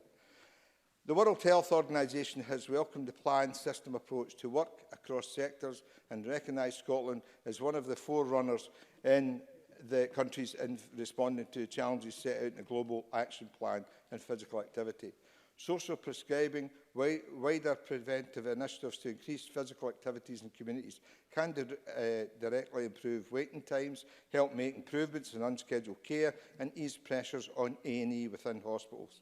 Social prescribing and primary prevention approaches can help to prevent long-term conditions, dependency on pharmaceutical prescriptions also, with the potential also of easing the pressures on existing health and social care services, as well as reducing waiting times, unplanned admissions to hospital and delayed discharge. I want at this point to quote the Scottish Government's Healthcare Waiting Times Improvement Plan, which states, "The health and social care system needs to maintain its focus on improving public health and the development of preventing models of care, including self-management. If we want it to be financially sustainable, tackle persistent health inequalities, improve long-term outcomes and reduce pressure on the workforce, we cannot simply react to the management of patients with long-term conditions without taking a long-term action across health and social care system as a whole." That's why I believe the Scottish Government is working together with partners to realise the benefits social prescribing can bring. In response to the committee report, the Scottish Government has set out how it is building capacity in primary care and other settings to provide integrated support, which includes social prescribing element. Community-linked workers and mental health workers and delivery programmes and support for community-led initiatives aimed at increasing physical activity, improve overall physical and mental health and to tackle health inequalities are being progressed. Crucially, this of course is voluntary and the community sector. I know that the Scottish Government greatly values the significant contributions of the voluntary sector. In closing, I wish to conclude by stating the increased resources that we're allocating to building capacity and expertise within the health system will provide personal centre support, and I commend this report to the Chamber. Thank you. Thank you very much, Mr Lyle. And I call Bob Doris, who's the last speaker. Then we move on to closing speeches. Mr Doris. Thank you very much, Presiding Officer. And can I thank the committee for what I consider to be a timely, focused and constructive report for the Parliament to consider here this afternoon. I want to talk about the role of community anchor organisations in social prescribing, and in particular I want to talk about Lamphouse Stables in my constituency, although there are many others, but for the purpose of this debate I'm going to talk about Lamphouse Stables. They are bounded by the Forth and Clyde Canal and Parcel Marsh. They are also bounded by Milton and Codder, two areas not short of deprivation. To the south sits Parcel, but they're also a short hop to Eastern Bartonshire and Bishop Briggs, so a very strategic location indeed for a community anchor organisation. They have a whole range of beneficial facilities where you can see just how social prescribing could fit in seamlessly. So whether it's the community cafe and kitchen with cooking classes, whether it's the bike hub where they train up individuals to repair bikes and provide a service to the community, whether it's the gardening group and substantial lands they have there that they maintain, whether it's the art classes, the history and heritage group, whether it's the knitting group, computer classes, youth groups, and I could go on, women's group, photography group, and twice a month on Friday evenings, the live music groups. So I think you can see a thriving community anchor organisation who are doing all they can to serve the variety of communities based in the location they are. Also, they're lucky enough to have myself as the local MSP who holds surgeries there. And I was there this morning holding a surgery before I came through to the Parliament. And immediately the General Manager said to me, "Are you speaking this afternoon's debate in relation to social prescribing?" And I says, "Not yet." And she says, "You probably are now." She says, "Check for an email from Alan, the chairperson." So I did. And Alan had emailed me a few days ago in relation to this debate. And he saw an article in healthandcare.scot where the Cabinet Secretary, Jean Freeman, pledged a social prescribing expansion. He drew my attention to the working group that is to be established with looking at best practices for social prescribing and how we can build and expand on that best practice. And he quoted the Cabinet Secretary saying there's more we can do to build on the growing momentum in relation to social prescribing. So Alan said to me, he said the Lamphouse Stables are already actively engaging with the local NHS, primarily with GPs and the Health and Social Care Partnership. It's positive, it's constructive, and he said this not as a criticism, just as an observation, but it's rather slow, but it's positive and it's constructive. Lamphouse Stables want to be part of that working group, or they want to be part of any national body or forum who can help disseminate and share that best practice. Of course, that might also look at pilots for how we can expand anchor organisations to do more in relation to social prescribing. And again, Lamphouse Stables are best placed to do that kind of thing. So I would ask the Public Health Minister to look actively about how Lamphouse Stables could be part of that role. And I would ask Mr Fitzpatrick to take that forward. The Cabinet Secretary, Aileen Campbell, will shortly visit Lamphouse Stables to look at a variety of other community beneficial work they do. But that interdepartmental working between government to maximise a community asset, particularly in relation to social prescribing, is absolutely important. And given the report reflects, and the government also agrees, that that should be a place-based support. Because what we're talking about is regenerating our communities. There is no magic around social prescribing. We're talking about using the social capital that other communities have to interact with each other and build and foster those good, positive, social, emotional and active relationships with each other. And that's what Lamphouse Stables does, and that's what social prescribing is about. So I'm very interested to see in the committee's report as well, Minister, they talk about how we commission local services in health and physical activity, and that ask for 5% of health and social care partnership spend to be used for social prescribing and that kind of activity over the next couple of years. But in relation to commissioning local services, I would have to make sure it's an appeal that whether it's culture as well as Joe McAlpine talked about, these are locally commissioned services and it's a bottom-up approach to this. Because the last thing I want is large, well-intentioned organisations sweeping into my constituency and saying what's best for them. This has to be granular, grassroots and developed, such as developed in Lamphouse Stables or in Young People's Futures in Parcel Park or Royston Youth Action in Royston, and I could go on and on and on. Now I mentioned youth providers there, because actually it's not youth work anymore, it's youth, community and family work they do. And when you look at social prescribing, youth work is a real key and gateway into that, because no longer is it about kicking a ball about with a kid. You're working with the wider family and you're supporting the wider family. And some cross-subsidy of those supports can really show great fruition and great results and great outcomes. I think I'd like to finish off by saying one of the things that Lamphouse Stables would point out, and this wasn't an appeal for cash. Of course, they would like more money. Which organisation would not like more money?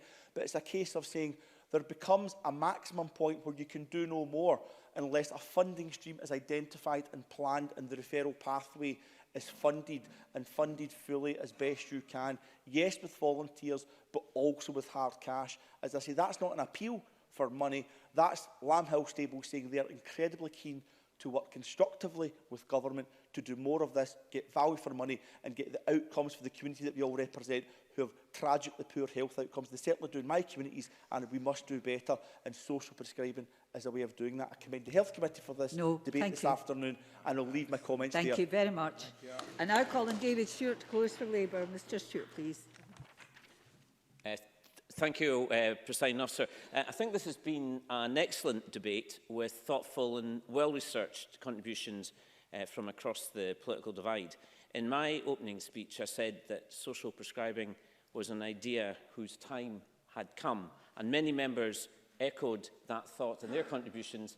They obviously made up their own mind with their own logic, but I was delighted that that sort of unanimous sort of view about the essential nature of social prescribing was there.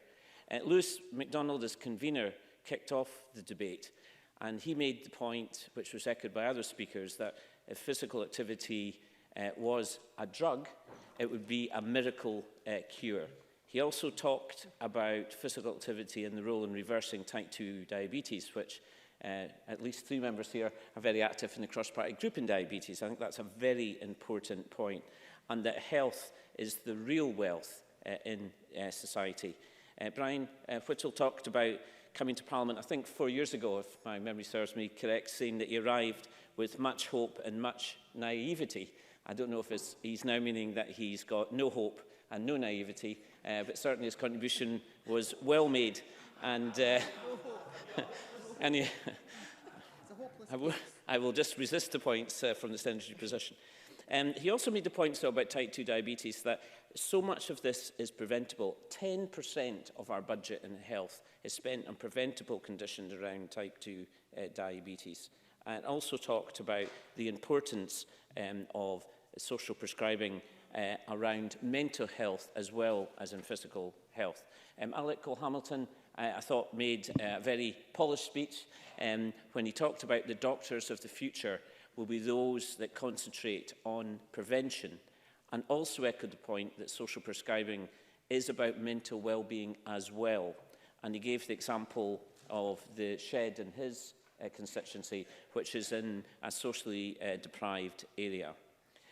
George Adams reminded us that there's actually nothing new about social prescribing. I think it started in the 1990s as a concept, but this is an idea that can make a massive difference to our health care. And I liked his line that he said that this puts patients in the central stage and empowers patients, which I thought was an extremely useful point. Liz Smith, who's here, also talked about the difficulties in making the real changes that are required, and that prevention is absolutely key. And I thought she made a very useful point about volunteering, which certainly as an ex-member of the SCVO, I can say that volunteering is a very important role, and I agreed with her points. It's absolutely crucial. And for many of our rural communities in particular, it's volunteers that make these communities thrive, and that we need to take, obviously, a holistic view. Sandra White made very good points, and she was very much championing the rights of older people and mentioned walking football, and that was no connection with St Mirren at all in terms of the day-to-day reality. But that we also shouldn't forget that isolation and loneliness is a terrible curse in society, and unfortunately many elderly people particularly suffer from that individual problem. Mary Fee talked about social prescribing having the potential to change lives, but also that we really need to avoid postcode lottery. And the more I've been on the Health Committee, the more I see connections about inequality generally, and postcode lottery is one part of that. And she also echoed the point about preventative spend. I thought Mary Fee gave a good example about disability snow sports. She hasn't sent the photos of that in yet, but I look forward to. But also how this is a very good antidote, inverted commas, on mental health, and talked about real concerns, however, about social prescribing referral pathways, something the Minister, I'm sure, is aware of, and whether we need to look at having a form of national standards. So in conclusion, Presiding Officer, I thought this is an emerging and innovative initiative in healthcare.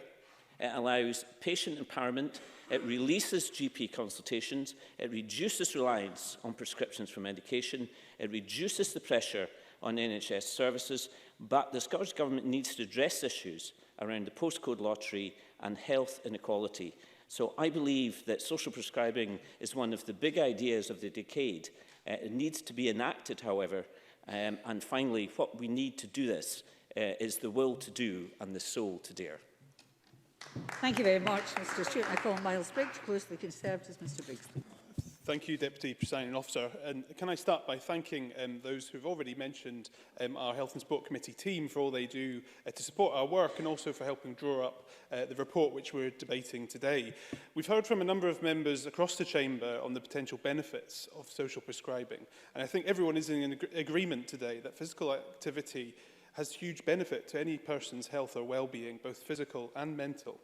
Now, the report, which we were also discussing this morning at the Health and Sport Committee, does make some interesting recommendations. I think it's important we take those forward. But as we look towards our medicine inquiry, a lot of what we are talking about today was actually being discussed as well.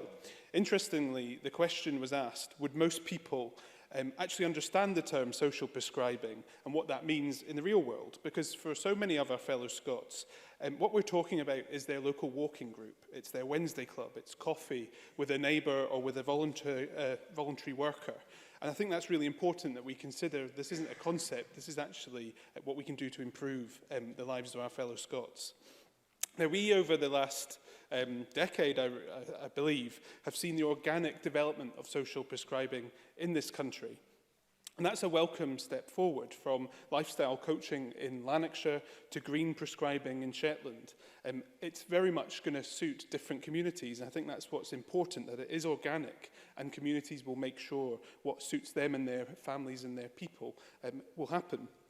But the measurement and the stated outcome which can be achieved for health improvements from social prescribing, from connecting people socially, and the mental well-being that can often really provide very quickly, is important. And I think that's something we need to look at. As stated by the UK Chief Medical Officer, and has been mentioned by a number of members, if physical activity were a drug, we'd refer to it as a miracle cure, due to the great many illnesses it can help prevent and also help to treat. Perhaps the real conclusion from the committee's report is that the theory of social prescribing is a great concept, but realising the potential of social prescribing is what is going to be the difficult part. Currently, the key opportunity to connect people to a range of non-clinical services in their community is still through their local GP. And Joe McAlpine, I think, really highlighted the many opportunities of having a broader way of accessing social prescribing. And for social prescribing to truly be effective, primary care professionals must buy into this concept. I think that's what the report really looked towards highlighting. As Luke MacDonald outlined during the inquiry, the Health and Sport Committee heard an example from Argyll and Bute, social care partnership, which demonstrated that not all GPs actually did value the benefit of social prescribing. And so building confidence around a non-clinical alternative is an important issue from this debate as well. For social prescribing to become integrated into primary care services, the Scottish Government will have to work with NHS boards and integrated authorities to engage with general practice on what non-clinical services are available in their community, to map these, as well as outlining how they have to become part of the mix in taking forward people's health and care. And for me, the word accessibility was really important in what we were putting forward. Edinburgh City Council, in my own area last year, looked to make 8.6% cuts to the sport and leisure budget. Last summer, City of Edinburgh Council proposed sports clubs started to pay an extra £35 an hour for the use of school sports halls, for example. This proposal was put on hold, and I know I've been in communication with the Minister, but we need to look towards how we do we actually build capacity and what barriers around budgets are being put in place, often to prevent that capacity actually being realised in the first place. Brian Whittle outlined what this is really about, and this debate we're having today really needs to look towards how we do develop sustainable capacity across Scotland. And I think that's important because council cuts often mean that these are the frontline services, and the third sector organisations who provide them are the first ones to face cuts. If social prescribing is going to be successful in Scotland, then we need to support people to actually be able to access facilities and take down barriers to clubs, to galleries, to sports and local volunteering groups. And Liz Smith outlined some important points around just the value we see in our volunteers across Scotland. The integration joint boards, which we've set up across Scotland, are today, as we speak, discussing cuts year on year. And so we need to really ask ourselves, how do we take forward that sustainable service around this? I note the concerns outlined by COSLA today in relation to the proposed Scottish Government budget. As a Health and Sport Committee, when we say we want to see 5% targeted towards social prescribing, how will this actually come about when we see warnings around from COSLA around the Scottish Government budget? Bob Doris made a really good speech, and I think the positiveness of where we often see these organisations is important. But the key part of this debate, and I think going forward where ministers have to really realise, is if we're going to understand anything from this debate today, it's the need to build sustainable services and to make sure that the positive work going on in communities across Scotland is actually supported for the long term, not just for today. Deputy Presiding Officer, to close. In Scotland, there are many serious health challenges that social prescribing can help improve. A more active, healthier population can reduce demands on our GPs and NHS services, meaning potential shorter waiting times for appointments, treatments, and less unplanned admissions to hospitals. Social prescribing can help people in Scotland live healthier, happier, and longer, more active lifestyles. But it's only part of the solution we can take forward if we properly invest in them going forward. Thank you very much. I now call on Joe Fitzpatrick to close to the Scottish Government. Minister, please. Thank you, Presiding Officer. I'm grateful to everyone who's contributed to the debate for their views and suggestions on how we can realise the potential benefits of social prescribing approaches to improve the health and well-being of people in Scotland. And I welcome the broad agreement that there are opportunities to strengthen the connections between healthcare practitioners and those who provide opportunities for people to improve their health and well-being within their local communities.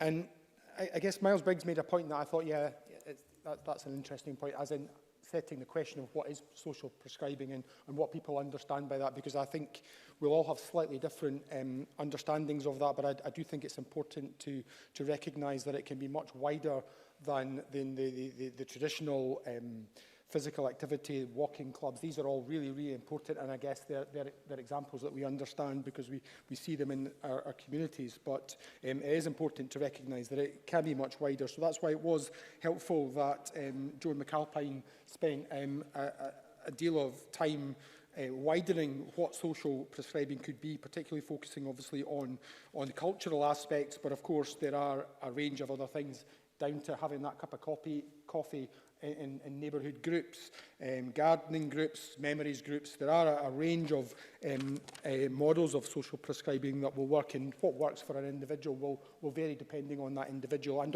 also crucially on the volunteers who are available, because I think a number of members mentioned the importance of volunteers for many of these groups, and I think it is correct that I think across the chamber we've recognised the value of volunteers in this area. Sandra White and Annie Wells both spent a bit of time focusing on older people, and we've provided £1.7 million to the Care Inspectorate to help support care professionals to help older people in care to be more active as part of their daily lives. And I think that's important because sometimes we focus only on the earlier years. And there's good reasons for that, because with school education, formal education, it can appear to be the easiest way to make these differences. But it's important that we make sure that the whole of our society benefits from this as appropriate.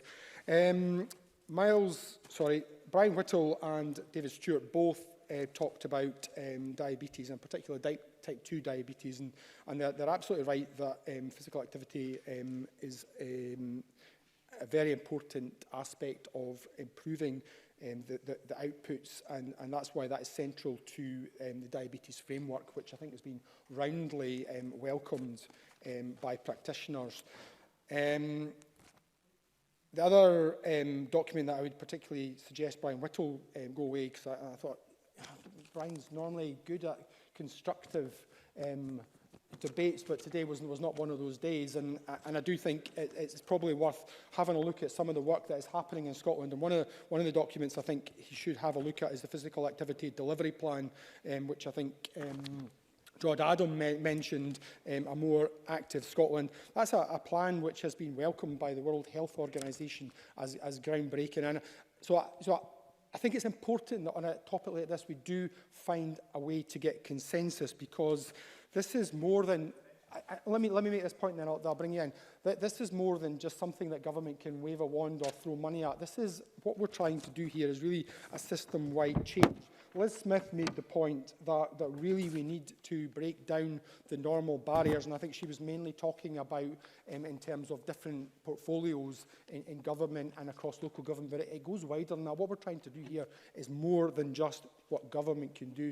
So I think when we're trying to do something like that, it is important that we try to come at it in as consensual a way as possible, because this change will not happen quickly. It will happen over a period of time, probably over several parliaments. I think there is no question this has been, as Liz Smith said, been something this parliament has talked about since 1999, since its inception, but we are starting to see it happening, and the current government can't take all the credit for that. We've done that as a parliament together across the parties, and sometimes it is okay to come together and be a little bit more consensual. But Mr Whittle. Brian Whittle. I thank the Minister for taking the intervention. My frustration lies, Minister, in the fact that it's about outcomes, and the reality is that we are the unhealthiest nation in Europe and the unhealthiest small country in the world, and that is only getting exacerbated. It is outcomes that are important, and currently that is just not happening. Oh dear. So I think if you look at the reality is that in Scotland we have accepted a number of challenges. We have actions in place to turn that around. In terms of physical activity, we're actually seeing something particularly unusual happening in Scotland, whereas across the world we're seeing people becoming more physically inactive. In Scotland, we are flatlining. Now, that's not good enough, and clearly we want to reduce physical inactivity. That's what our delivery plan aims to do. But we're on the right road, and we're moving in a direction. Dave Stewart, as he often does, mentioned rural areas, and I think it is always important that we look at particular challenges, but we've heard a number of really good examples across the chamber, and some of the good examples that I will come to if I have time. I don't actually know how much time I have got. You have until 4:37. Okay. Oh.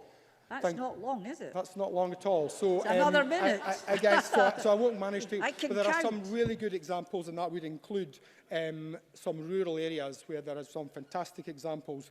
Alex Cole-Hamilton, Liz Smith, Richard Lyle all talked about link workers, and they are absolutely right to raise the importance of us achieving the 250 link workers. Alex Cole-Hamilton specifically talked about, I think it was Muirhouse.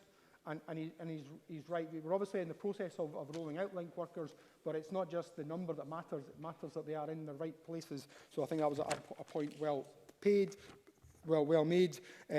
George Adams' talk about community connectors, I think, was important. Point very well made. Presiding officer, I think the time's almost up, so I think this has been a good opportunity for us to come together across the chamber, to reassert the fact that we do agree that this is an important agenda that we want to take forward. I thank the committee for all of their work and look forward to the Parliament taking this forward. And I call on Emma Harper to close for the committee until 4:45, please. Okay, thank you, Presiding Officer. I welcome the opportunity to close this very important debate on behalf of the Health and Sport Committee, and I thank members and the clerks for their support in this also. I would like to start by noting some of the key findings from the report and by briefly summarising the key themes of the debate. During the committee evidence sessions, one key point was continually raised by those who participated in the inquiry. Social prescribing is not just another cost, it is an investment in a healthy and well nation. Social prescribing is a way to connect people to a range of local, non-clinical services. And the model of social prescribing currently is generally delivered by primary care professionals, as we've heard, but the committee does not see why this needs to be restricted to primary care only. The committee heard how social prescribing improves health and well-being. This has been evidenced, and the evidence shows a direct link between social prescribing and improved health outcomes. The committee heard how promoting physical activity through social prescribing can improve people's health and well-being, whether it is preventative in school and early years education, reactive throughout normal working life, or by re-enabling or re-abling through rehabilitation following other interventions to help maintain independence and function in later life, or a self-management of complex and multiple conditions such as COPD or other respiratory ill health conditions. Presiding Officer, the committee also heard how a focus on prevention and proactive care is crucial to supporting people to stay well, to manage their own health and maintain their well-being by making sure they get help early. One of the key findings of the committee was the need for access for all in local communities, and this is very important and will be highlighted in some of my comments regarding the contributions made by members this afternoon. And I want to thank the members for their contributions this afternoon, and I'm going to just pick out a few that are particularly worth mentioning here. Convener Lewis MacDonald summed up the committee's work and report nicely. The positive impacts of physical activity on physical and mental health are firmly evidenced, and health is the real wealth. Brian Whittle, it was hard to find some of the positives in what he said, but I do agree with Brian Whittle that we can put type 2 diabetes into remission with weight loss and exercise programmes. Dave Stewart constructively highlighted the social prescribing challenges in rural areas, and I identify with that also as a South Scotland rural MSP, as did Liz Smith touch on the rural issues. Alec Cole-Hamilton and Joan McAlpine spoke about social prescribing for other activities, not just physical, and how mental health improves and tackling isolation and loneliness. And Joan McAlpine also quite aptly described culture and art and music in part of social prescribing. George Adam described how the community connectors have been supporting people in Paisley, and walking, swimming and engaging in many ways is obviously very engaged and evident in his patch. Liz Smith did make a good point reflecting about children creating menus in schools in one of the Education Committee sessions that she had previously. And Sandra White and Annie Wells talked about the benefits for social prescribing for older people, and that is really important because it's not just for young, fit, active folk, or maybe folk that we want to get fit and active, but walking football as examples, Tai Chi and salsa were also mentioned. And I know Dave Torrance is a participant in walking football himself, so that is a good example, although I'm reluctant to label him as an older person also. Mary Fee talked about preventative spending as a key to improving health and well-being, and spoke about access for persons who have disability, like skiing at Braemar. And Bob Doris and Richard Lyle's contributions were informed and excellent as members that are not on Health and Sport Committee, although Bob Doris is a substitute. And I'd like to thank the Minister for reiterating the roles and values of volunteers in his closing remarks and supporting a system-wide approach to change. The committee did receive a 12-page response from the government with actions which are currently taking place, and that's really important. So we are on a positive track and we are making positive progress. Presiding Officer, just last week we had a members' debate led by Gordon MacDonald supporting the chain gang choirs. And we know that it was highlighted during that debate that singing is a great way to improve lung health, especially for people with COPD. We know singing can tackle social isolation as well, and that has also been mentioned in the debate this afternoon. We know that singing helps people manage their breathlessness, and we know it helps promote social engagement, and even some folk can't even step out their house because it can cause breathlessness, but we know that singing helps support folk to live better in their homes longer. And given the evidence that we have taken, I'd like to highlight some of the key recommendations from the inquiry, and I know I won't have time to go through them all. The Scottish Government should support NHS boards and integration authorities to invest in engagement work to raise awareness and understanding of what social prescribing is. Integration authorities should develop and roll out awareness and education work of social prescribing, and social prescriptions should be treated on an equal basis to medical prescriptions. Now that I know is going to be challenging, but we know that prevention is a way to approach this, as has been highlighted, especially when we're looking at the amount of money that the NHS currently spends on avoidable complications for type 2 diabetes. The Scottish Government also, NHS boards and integration authorities should promote the wider scope of social prescribing, promoting social environments, community assets and local connectedness as key drivers in increasing individual health and population well-being. We did recommend that a figure not less than 5%, and this target is to be achieved within 2 years, and the convener noted this in his contribution also. And given that adults in the most deprived areas are least likely to meet physical activity guidelines, the committee also expects the majority of that investment to be spent in the most deprived areas.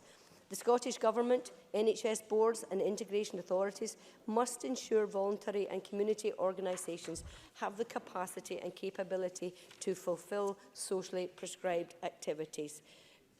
I'm watching the time here. The Scottish Government must review the sustainability of funding cycles, procurement practices and commissioning processes to allow community organisations to deliver social prescribing initiatives.